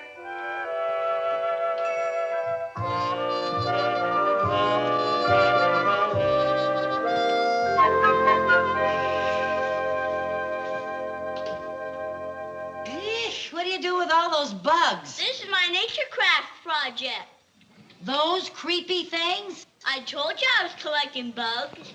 Oh, bugs. I thought you said buds. You know, like rosebuds, camellia buds, magnolia buds. Mom, I'm a Cub Scout, not a campfire girl. All right, dear. What do you want me to do? First, we have to put the bugs to sleep. How do I do that? Sing 'em Rockabye Baby? No.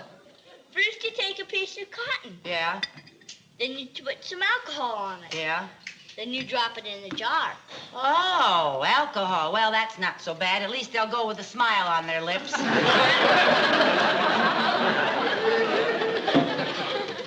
after you've killed them, I'll mount them on this board. Oh. Well, why don't you let me put them on the board and you put them to sleep? Okay. How do I mount them on the board? You stick pins to them. I stick pins through them? Oh, dear. I think I'd rather send them to that final picnic in the sky. Okay, let's see here now. Cicindela limbata. Yeah, that's what you are, all right. More commonly known as a tiger beetle. Oh? Here, take a good look. Oh. My, he has a face only a mother tiger beetle could love. Well, let's get at it. Sorry to do this, old man. There you are. Stagmomantis carolina. Isn't he a beauty? Yeah, if you say so. That's another name for a praying mantis. Oh, a praying mantis. Oh.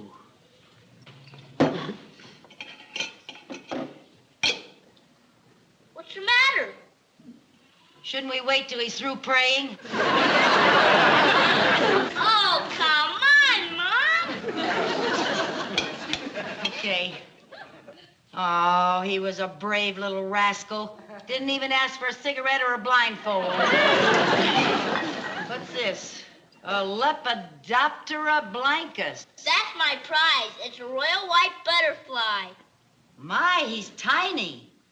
I was sure lucky to find him. They don't usually fly any further north than Virginia. Well, your little wings must be tired. What's this? Where are all the flowers? Oh, I made a mistake, Viv. Jerry's project was not buds, it's bugs. Bugs? Yeah, well, it's very fascinating. See, now, for instance, here we have Lepidoptera blancus. It's very rare. It took me 3 weeks to find it. It'll take me 3 weeks to learn how to pronounce it. Oh, he got away. Oh, no. He got away. Here. Careful, Mom, you'll crush him. Now, how else am I going to catch him? I'll go get my net. You keep an eye on All him. right. Where'd he go, Viv? I don't know. I don't see him. Oh, dear. Here, Lepidopter, here, Leppy. Come on, Cappy? Oh, Lucy, you stop calling him. What? He just flew out the door. Oh, no. Oh. Isn't that, Mama? Oh, I'm sorry, honey. It's too late. He got away. Oh, Mom! Well, I'm sorry. Now, don't worry. I'll find you another butterfly. You won't have it in time for the den meeting. When's the den meeting? Day after tomorrow. Well, honey, that gives me 48 hours. Now, I'll find you another one, I promise. Oh, no, you won't.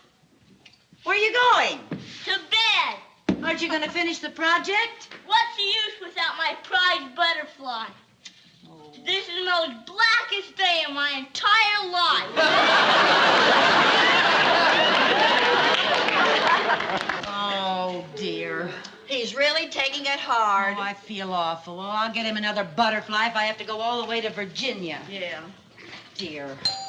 Oh, that must be Howard. Wait a minute now. Wait a minute. Let's see how you look. Straighten that dress. Oh, your hair. What's the matter with it? Well, it doesn't look very good, but don't worry about it, dear. Can I answer the door? Yes. Oh, Lucille. What? Maybe you should have worn your blue dress. It does so much more for your eyes. Oh, really, Viv? If you keep this up, I'm going to make you a present for Mother's Day. Straighten up. Don't slump. Oh, for heaven's sake. Good evening, Howard. Good evening, Lucille. Won't you come in? Thank you. Hello, Mr. McClay. Good evening, Mrs. Bagley. I'll get my coat. Oh, allow me to help. Oh, thank you. There we are. Doesn't Lucille look lovely tonight? Lucille always looks lovely. I must say, you two make a very handsome couple. Well, thank you. Excuse us for rushing off like this, but Mr. Donahue's a stickler for punctuality. Oh, you don't want to keep your senior partner waiting. That's right. Good night, Viv. Good night, Have a Mrs. good Bagley. time. Thank you. A wonderful time. Thank you. Oh, Mr. McClay, don't worry about getting Lucille home early.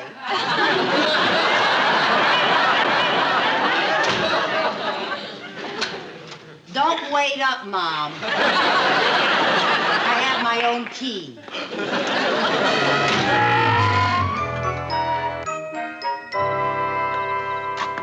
Oh, what a charming patio, Mrs. Donahue. Well, thank you. I thought because the weather had been so warm lately, it would be nice to eat outdoors. Oh, it'll be delightful. Mrs. Carmichael. Thank you. Allow me, Mrs. Carmichael. Oh, thank you, Mr. Donahue. That's all.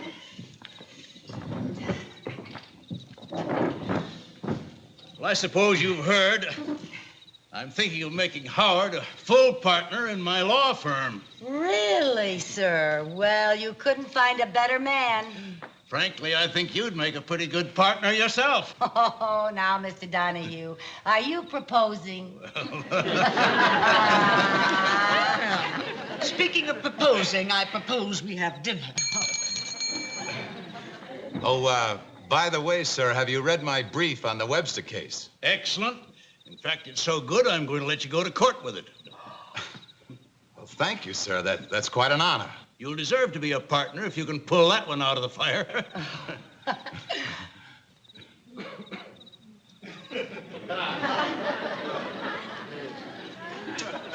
Anything wrong? No, just a bug. Oh, well, if they bother you, we can eat inside. Oh, no. I like it out here with the bugs.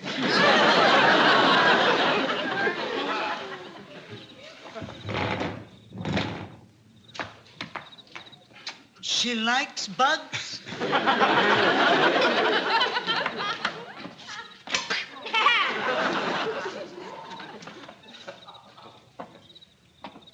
Wrong bug.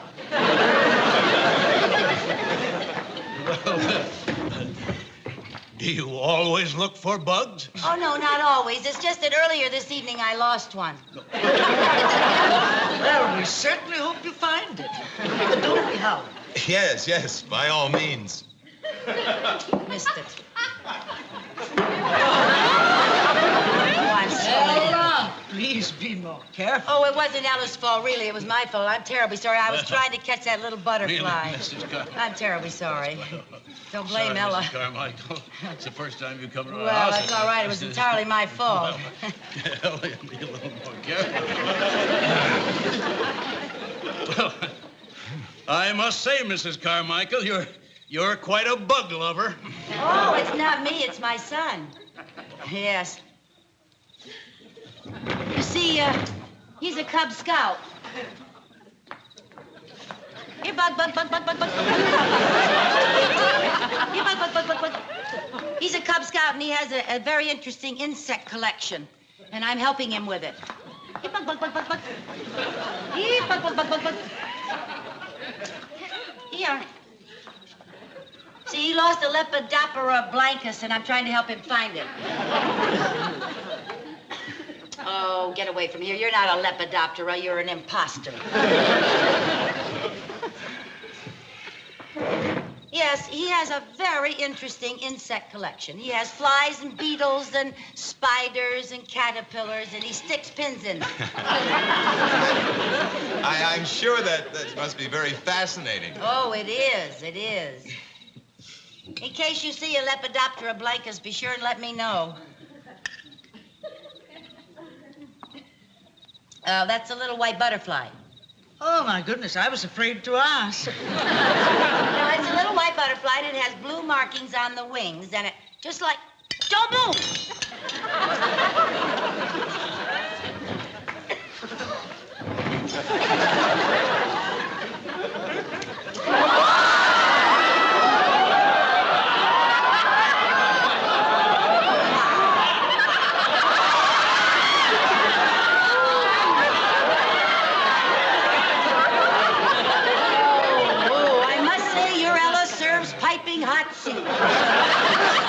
Oh, I'm terribly sorry. Oh, I'm so sorry.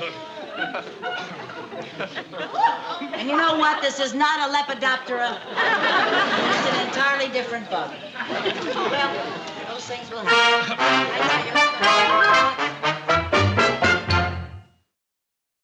Hurry up now. You've already missed the school bus. We know that, Viv. Lucy, you've just got a few minutes now. Do you think you can get the kids to school on time? Well, I can if I don't have to stop and answer your questions. Boy, what a grouch. Well, if you're so worried, why don't you drive them? Nothing doing. It's your turn this week. I'll wait in the car. Hurry up, everybody. Okay. Bye, Mom. Bye, honey. Wipe those scrambled eggs off your face.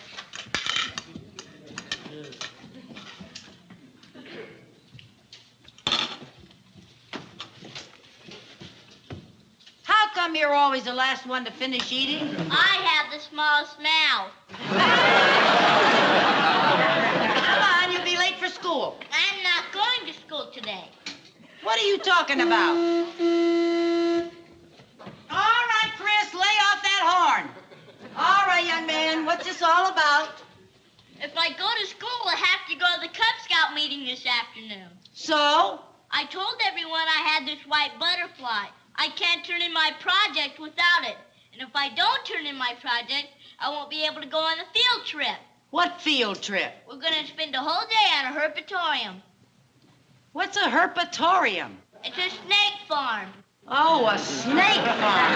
They got rattlesnake, cobra, copperhead. Yeah, well, it'd be a shame to have you miss seeing that. Okay. Yeah, well, come on. I'll get you a white butterfly by the time you get home today. Come on. Hold it, Mom. What? That's what you said yesterday. Well, I spent all day yesterday alerting everybody and tacking up signs saying white butterfly wanted. Mom, butterflies can't read. Oh, well, come on. We'll be late. All right. Oh, listen, Viv, if that's Howard McClay, tell him I'll call him back. Is he still speaking to you after what happened last night? Oh, yes, he recovered. I'm having dinner with him Saturday night.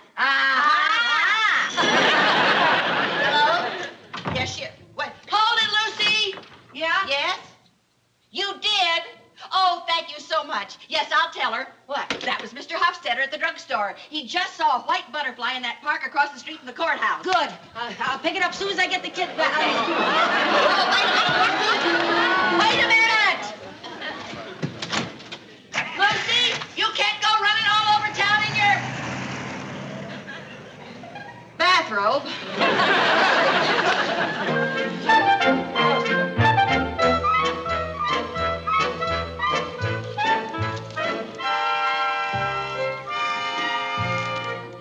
Hello, mister? Oh, thanks, Fred.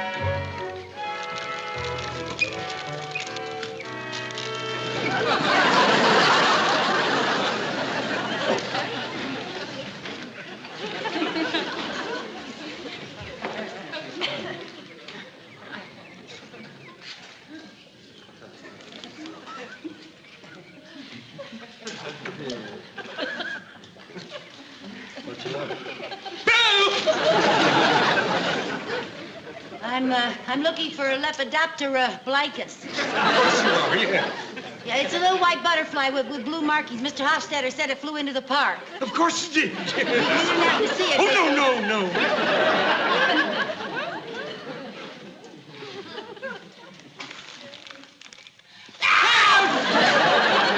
Oh, you don't have to be afraid. They're perfectly harmless. You are? I mean, they are. Yeah, there it goes. And here we go. Let's get away from this woman.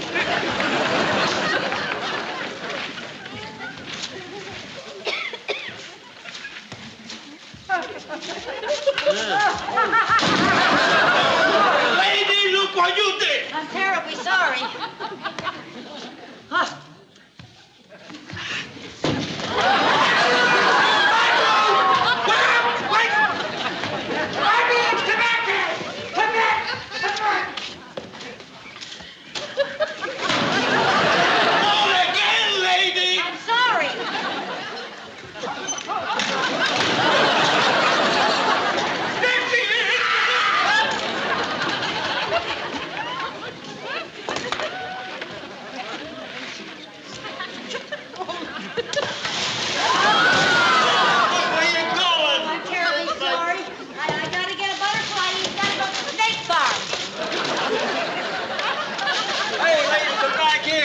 Who's gonna pay for these?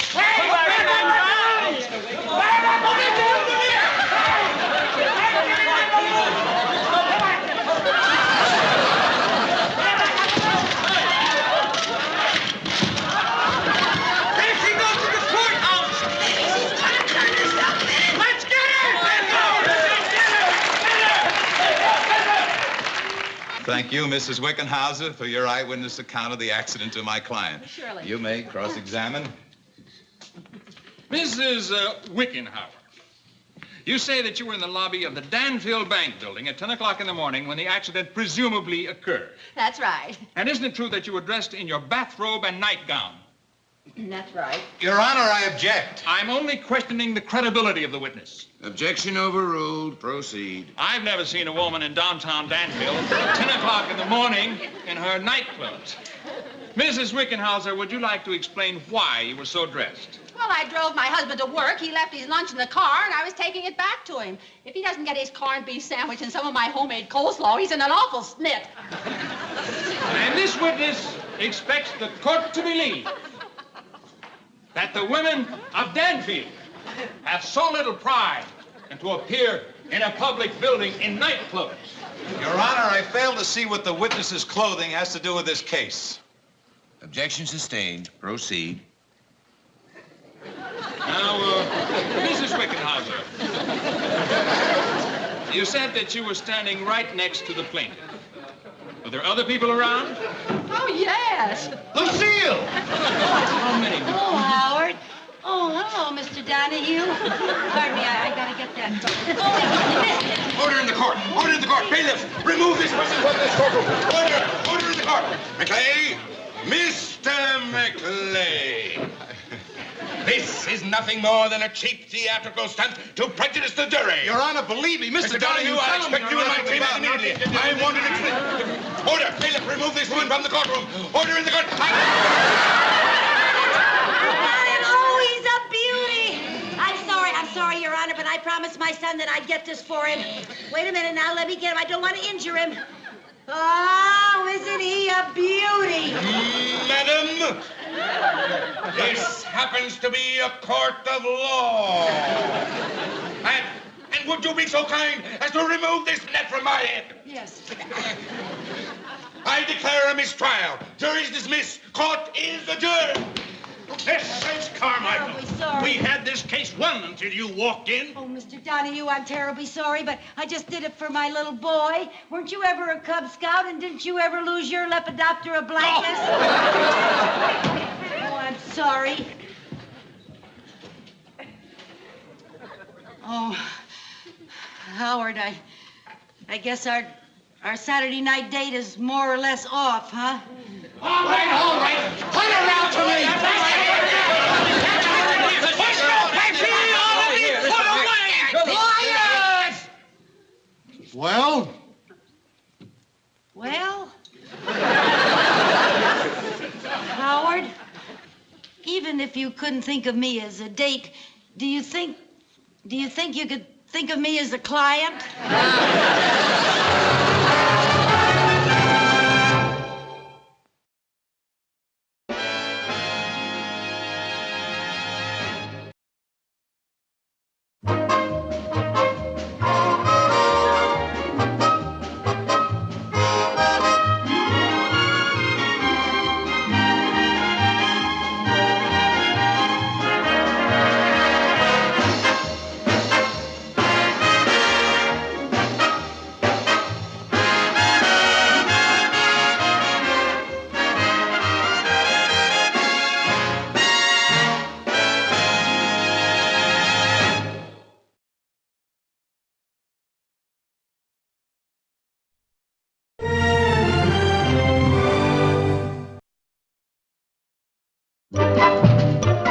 The Lucy Show.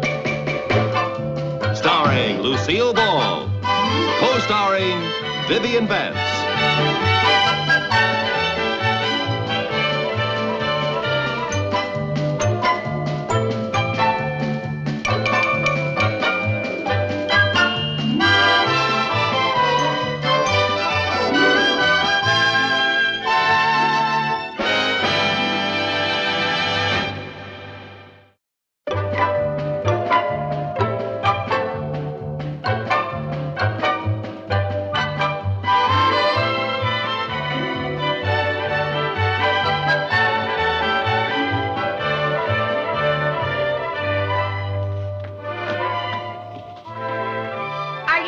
Want ads again? Yeah, and there's sure a lot of bargains here this week. I never saw anyone get such a kick out of reading the classified ads. Well, one of these days I'm going to find something we can really use. Aha! I found it. Found what? The thing we can really use. Oh, boy. This is going to make this the best summer we ever spent. Someone wants to sell 2 bachelors? No, Viv. Someone wants to sell a 26-foot sailboat. And that's your idea of something we can use? Listen to this. Answer the call of the 7 seas. An unforgettable adventure for your whole family. For sale. 26-foot sailboat, sleeps 5, large galley, complete with trailer, only $100 down. What good is that to us? I thought we were going to rent a cottage at the lake as usual. Oh, for heaven's sake, Viv. Look, instead of throwing all that money away on rent, we'll invest in a boat. We'll sleep on it. We'll spend the whole summer on the lake, fishing and sailing and sunbathing. We don't know anything about sailing. Well, maybe you don't, but I do. When I was a little girl, I practically lived on boats. I can teach you and the kids how to sail. Oh, I don't know, Lucy. I'd rather take a cottage at the lake. I'm afraid I'm just a landlubber at heart. Oh, here we have a chance to do something exciting, and all you want to do is sit around on the same old land and lubber. I can't help it. I think the boat is a crazy scheme. Well, all right, Viv. That's the way you feel about it. Go ahead, take the cottage. Thanks. And I'll take the boat. Now, you know I can't afford a cottage all by myself. Okay, then, the boat it is. I'll call the man right now. Oh, brother, I'll bet this is the first time anybody's ever been shanghaied on a lake. Gee,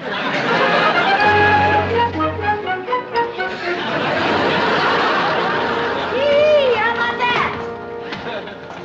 Up there, boys. Well, there she is, Viv. What do you think of her? I think she ought to be ashamed of herself. Oh, now, she'll be fine once we get her all fixed up. Now, the first thing we should do is give our boat a name. The first thing we should do is to look inside and see if there are any survivors. Oh, now, Viv. Hey, this is neat. Where do you see the downstairs? Oh, that's called below, Sherman. Hey! I wonder if there are any pirates around. Only the one who sold your mother this boat. Viv, why do you have to be so negative? Mom, this is so embarrassing. What's embarrassing? Well, I told my friends we were getting a yacht. Chris, any boat that's used for pleasure is called a yacht. This is a very little yacht. Which will give us very little pleasure.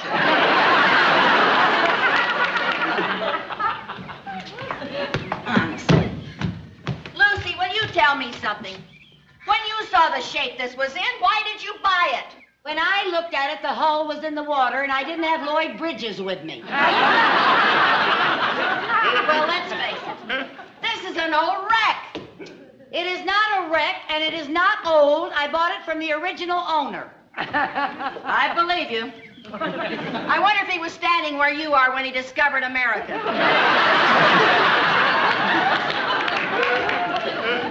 Mom, can we pull up the sails? All right, we'll hoist the mainsail, men. Here we go now. Keep an eye on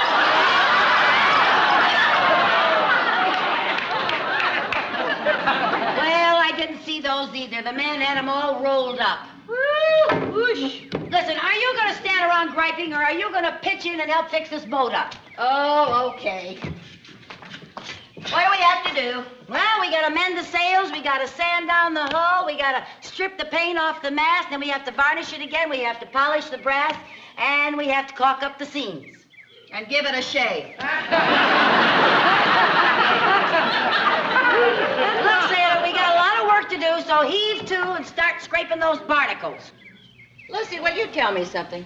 What? Why is it that you're always the captain and I'm always the crew?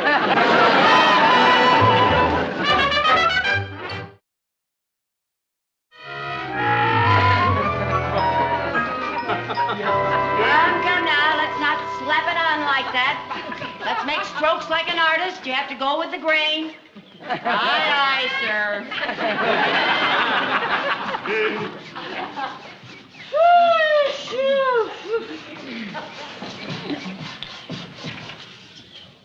Avast there, mate. What do you think you're doing? Well, I thought I'd rest my weary bones, if it's all right with you, Captain Bligh. Now, why don't you heave to and finish that boom before you take a break? Oh, heave to yourself. Watch it, sailor. Mom, I feel like a rest too. My fingers are tired. I'm tired too. Sanding is hard work. You better give us a rest, Captain, or you're gonna have your first mutiny. Boy, the crews you have to ship out with these days. Well, okay. Now hear this, all hands at ease. Say, Chris, while you're resting, will you go downtown, take the boys, get some brass polish and K-pop? K-pop? What for? All the cushions on the boat need restuffing. Come on the double. They do. On the double.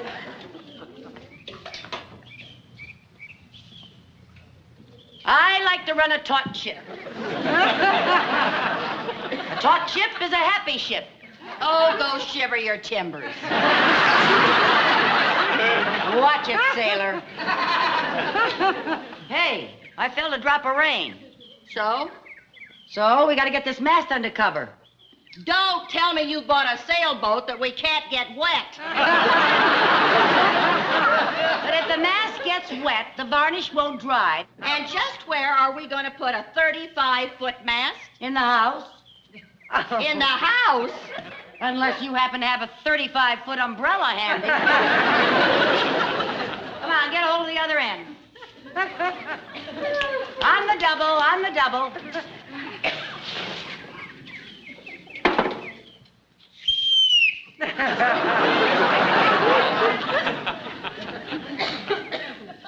All right, follow me.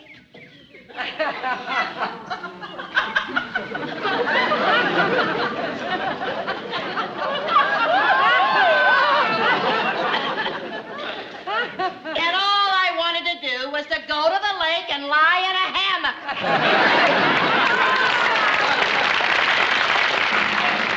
Hold it. All right, straight ahead. Okay. Careful. Don't touch your side. Oh, hold it. Back up. Now straighten it out. I can't straighten it out. The oak tree's in the way. Can't you scrunch around it? Lucy, 100-year-old oak trees don't scratch. All right, back up.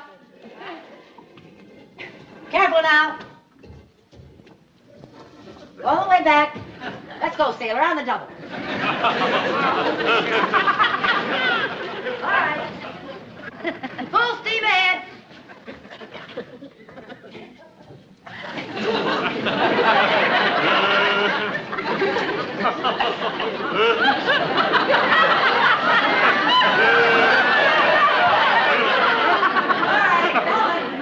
Here we go.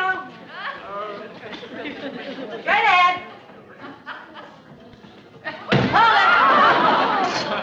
it. Okay, just a minute now. All right, straight ahead. Careful. Lift it up. Oh, no.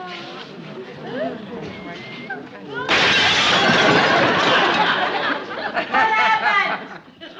You broke a window.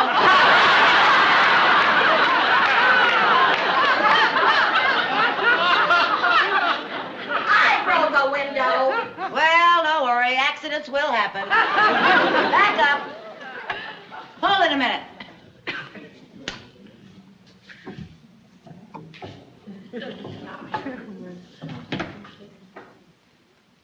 Back up. All the way. Let's get a move on, sailor. Hold it. Back up. All right, full steam ahead.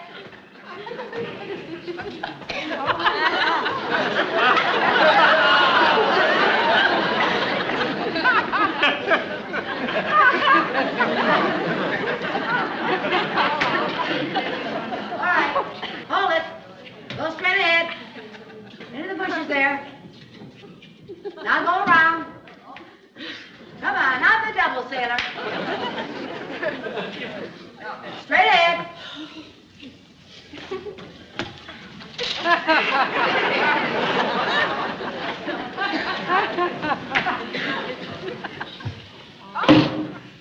There it is. What do you mean, there it is? I'm still out here in the bushes. Just a minute. All right, go ahead.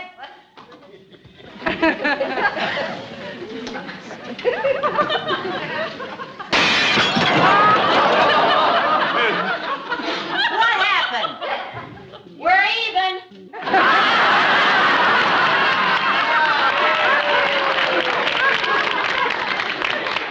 right, put it down.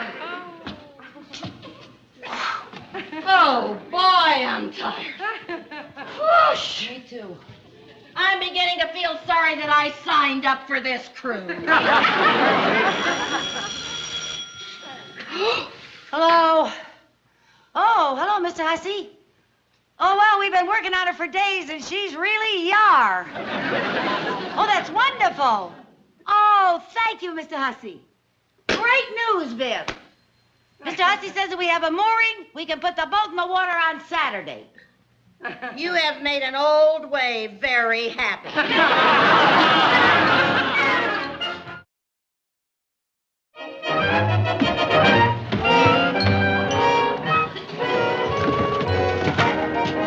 Oh, boy. Isn't she a snug little craft? Doesn't she float like a dream? Couldn't she float without rocking back and forth so much? It's gonna rock like this when we're still tied up to the dock. What's it gonna be like when we get out in the lake tomorrow? Oh, you just haven't got your sea legs yet. It's not my sea legs I'm worried about. It's my sea stomach. Don't you worry. What are you gonna do with that chair? I brought that chair from home. What on earth for? Because there isn't a comfortable place to sit on this tub.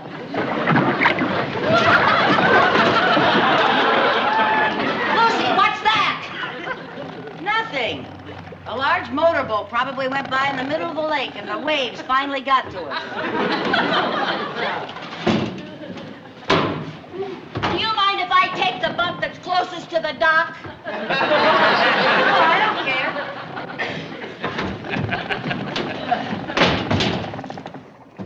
Hey, Viv, what are these pills for? They're to prevent seasickness. My gosh, you got enough here to supply the Queen Mary. You know me, I'm not taking any chances. Hey, you know what? We never did get a name for the boat. What do you think we ought to call her?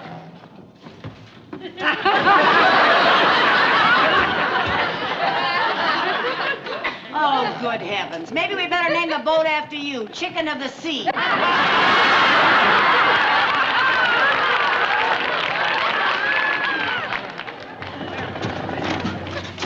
Listen, if you're going out to get anything out of the car, take that thing off. What would people think if they saw you in a life jacket while we're still tied up at the dock? I'm not so sure we are still tied up to the dock. It doesn't feel like it. Oh, for heaven's sake, Viv. Look, there's the dock, way back there on the shore. I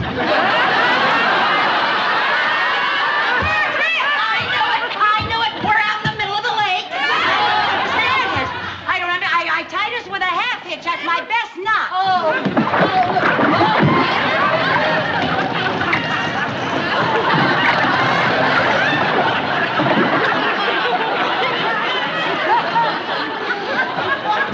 I knew my half hitch wouldn't come untied. Look, the rope broke. Help!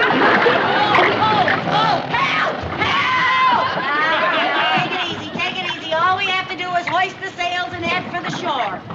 What'd you do with the sails when you took them out of the back of the car?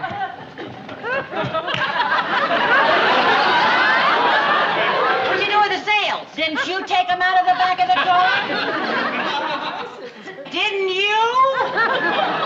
Lucy, do you know how to start the motor?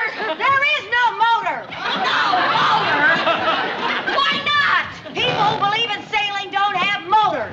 Don't people who believe in sailing believe in living? Viv, now listen to me. This is no time to panic. Do you know a better time? We're gonna drift out to sea and we'll never be heard of again. Oh, Viv, it's a little hard to drift out to sea on an inland lake. Don't get technical. We're still adrift. All right, now just calm down. All we have to do is wait until morning. The lake patrol will find us. They'll come out here and they'll tow us in. Now take it easy. I'll go out and throw out the anchor.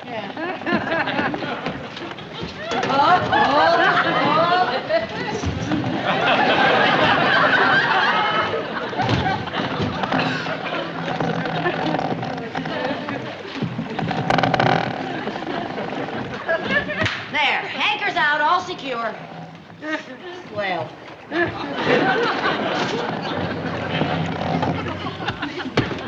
Oh, come on, cheer up, Viv. The boat isn't going to sink. The way I feel, I wish it would. Oh, you're just being ridiculous, that's all. Come on I'm now. not being ridiculous, Lucy. I'm queasy. I think I'm going to be sick. Oh, now, see here, sailor. You are not going to be sick. I'm your captain, and that's an order. Here, take 2 pills. Lucy, take up. Swallow.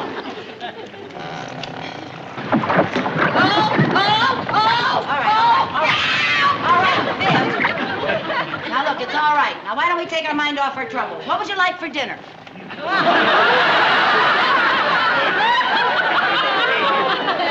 Could I have 2 more seasick pills?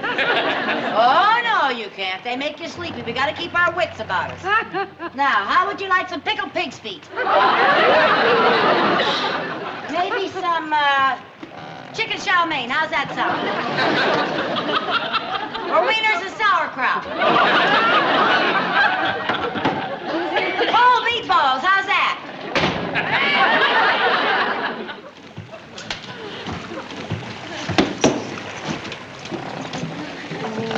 Sailing, sailing over the bounding main.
bunk. You know me and my claustrophobia.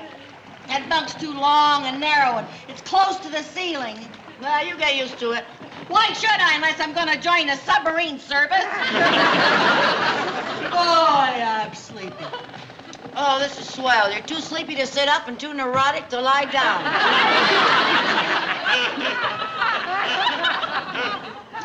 Hey, why don't you look on the bright side? At least you're not seasick anymore. When I want to look on the bright side, I'll let you know. I'm going to try to go to sleep in my chair.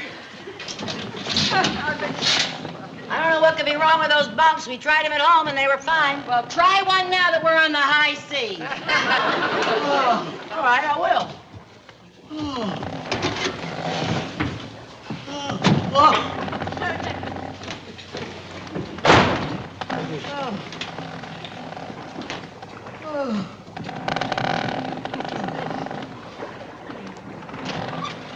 Well, Viv, I hate to admit it, but it is kind of close in there. I felt like I was lying in a dresser drawer. Hey, you sure you don't want something to eat? Huh?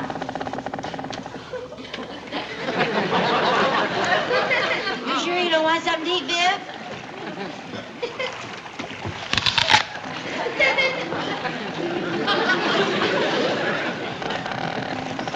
Must have been that second pill that did it.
Oh, boy.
Viv, wake up, it's morning.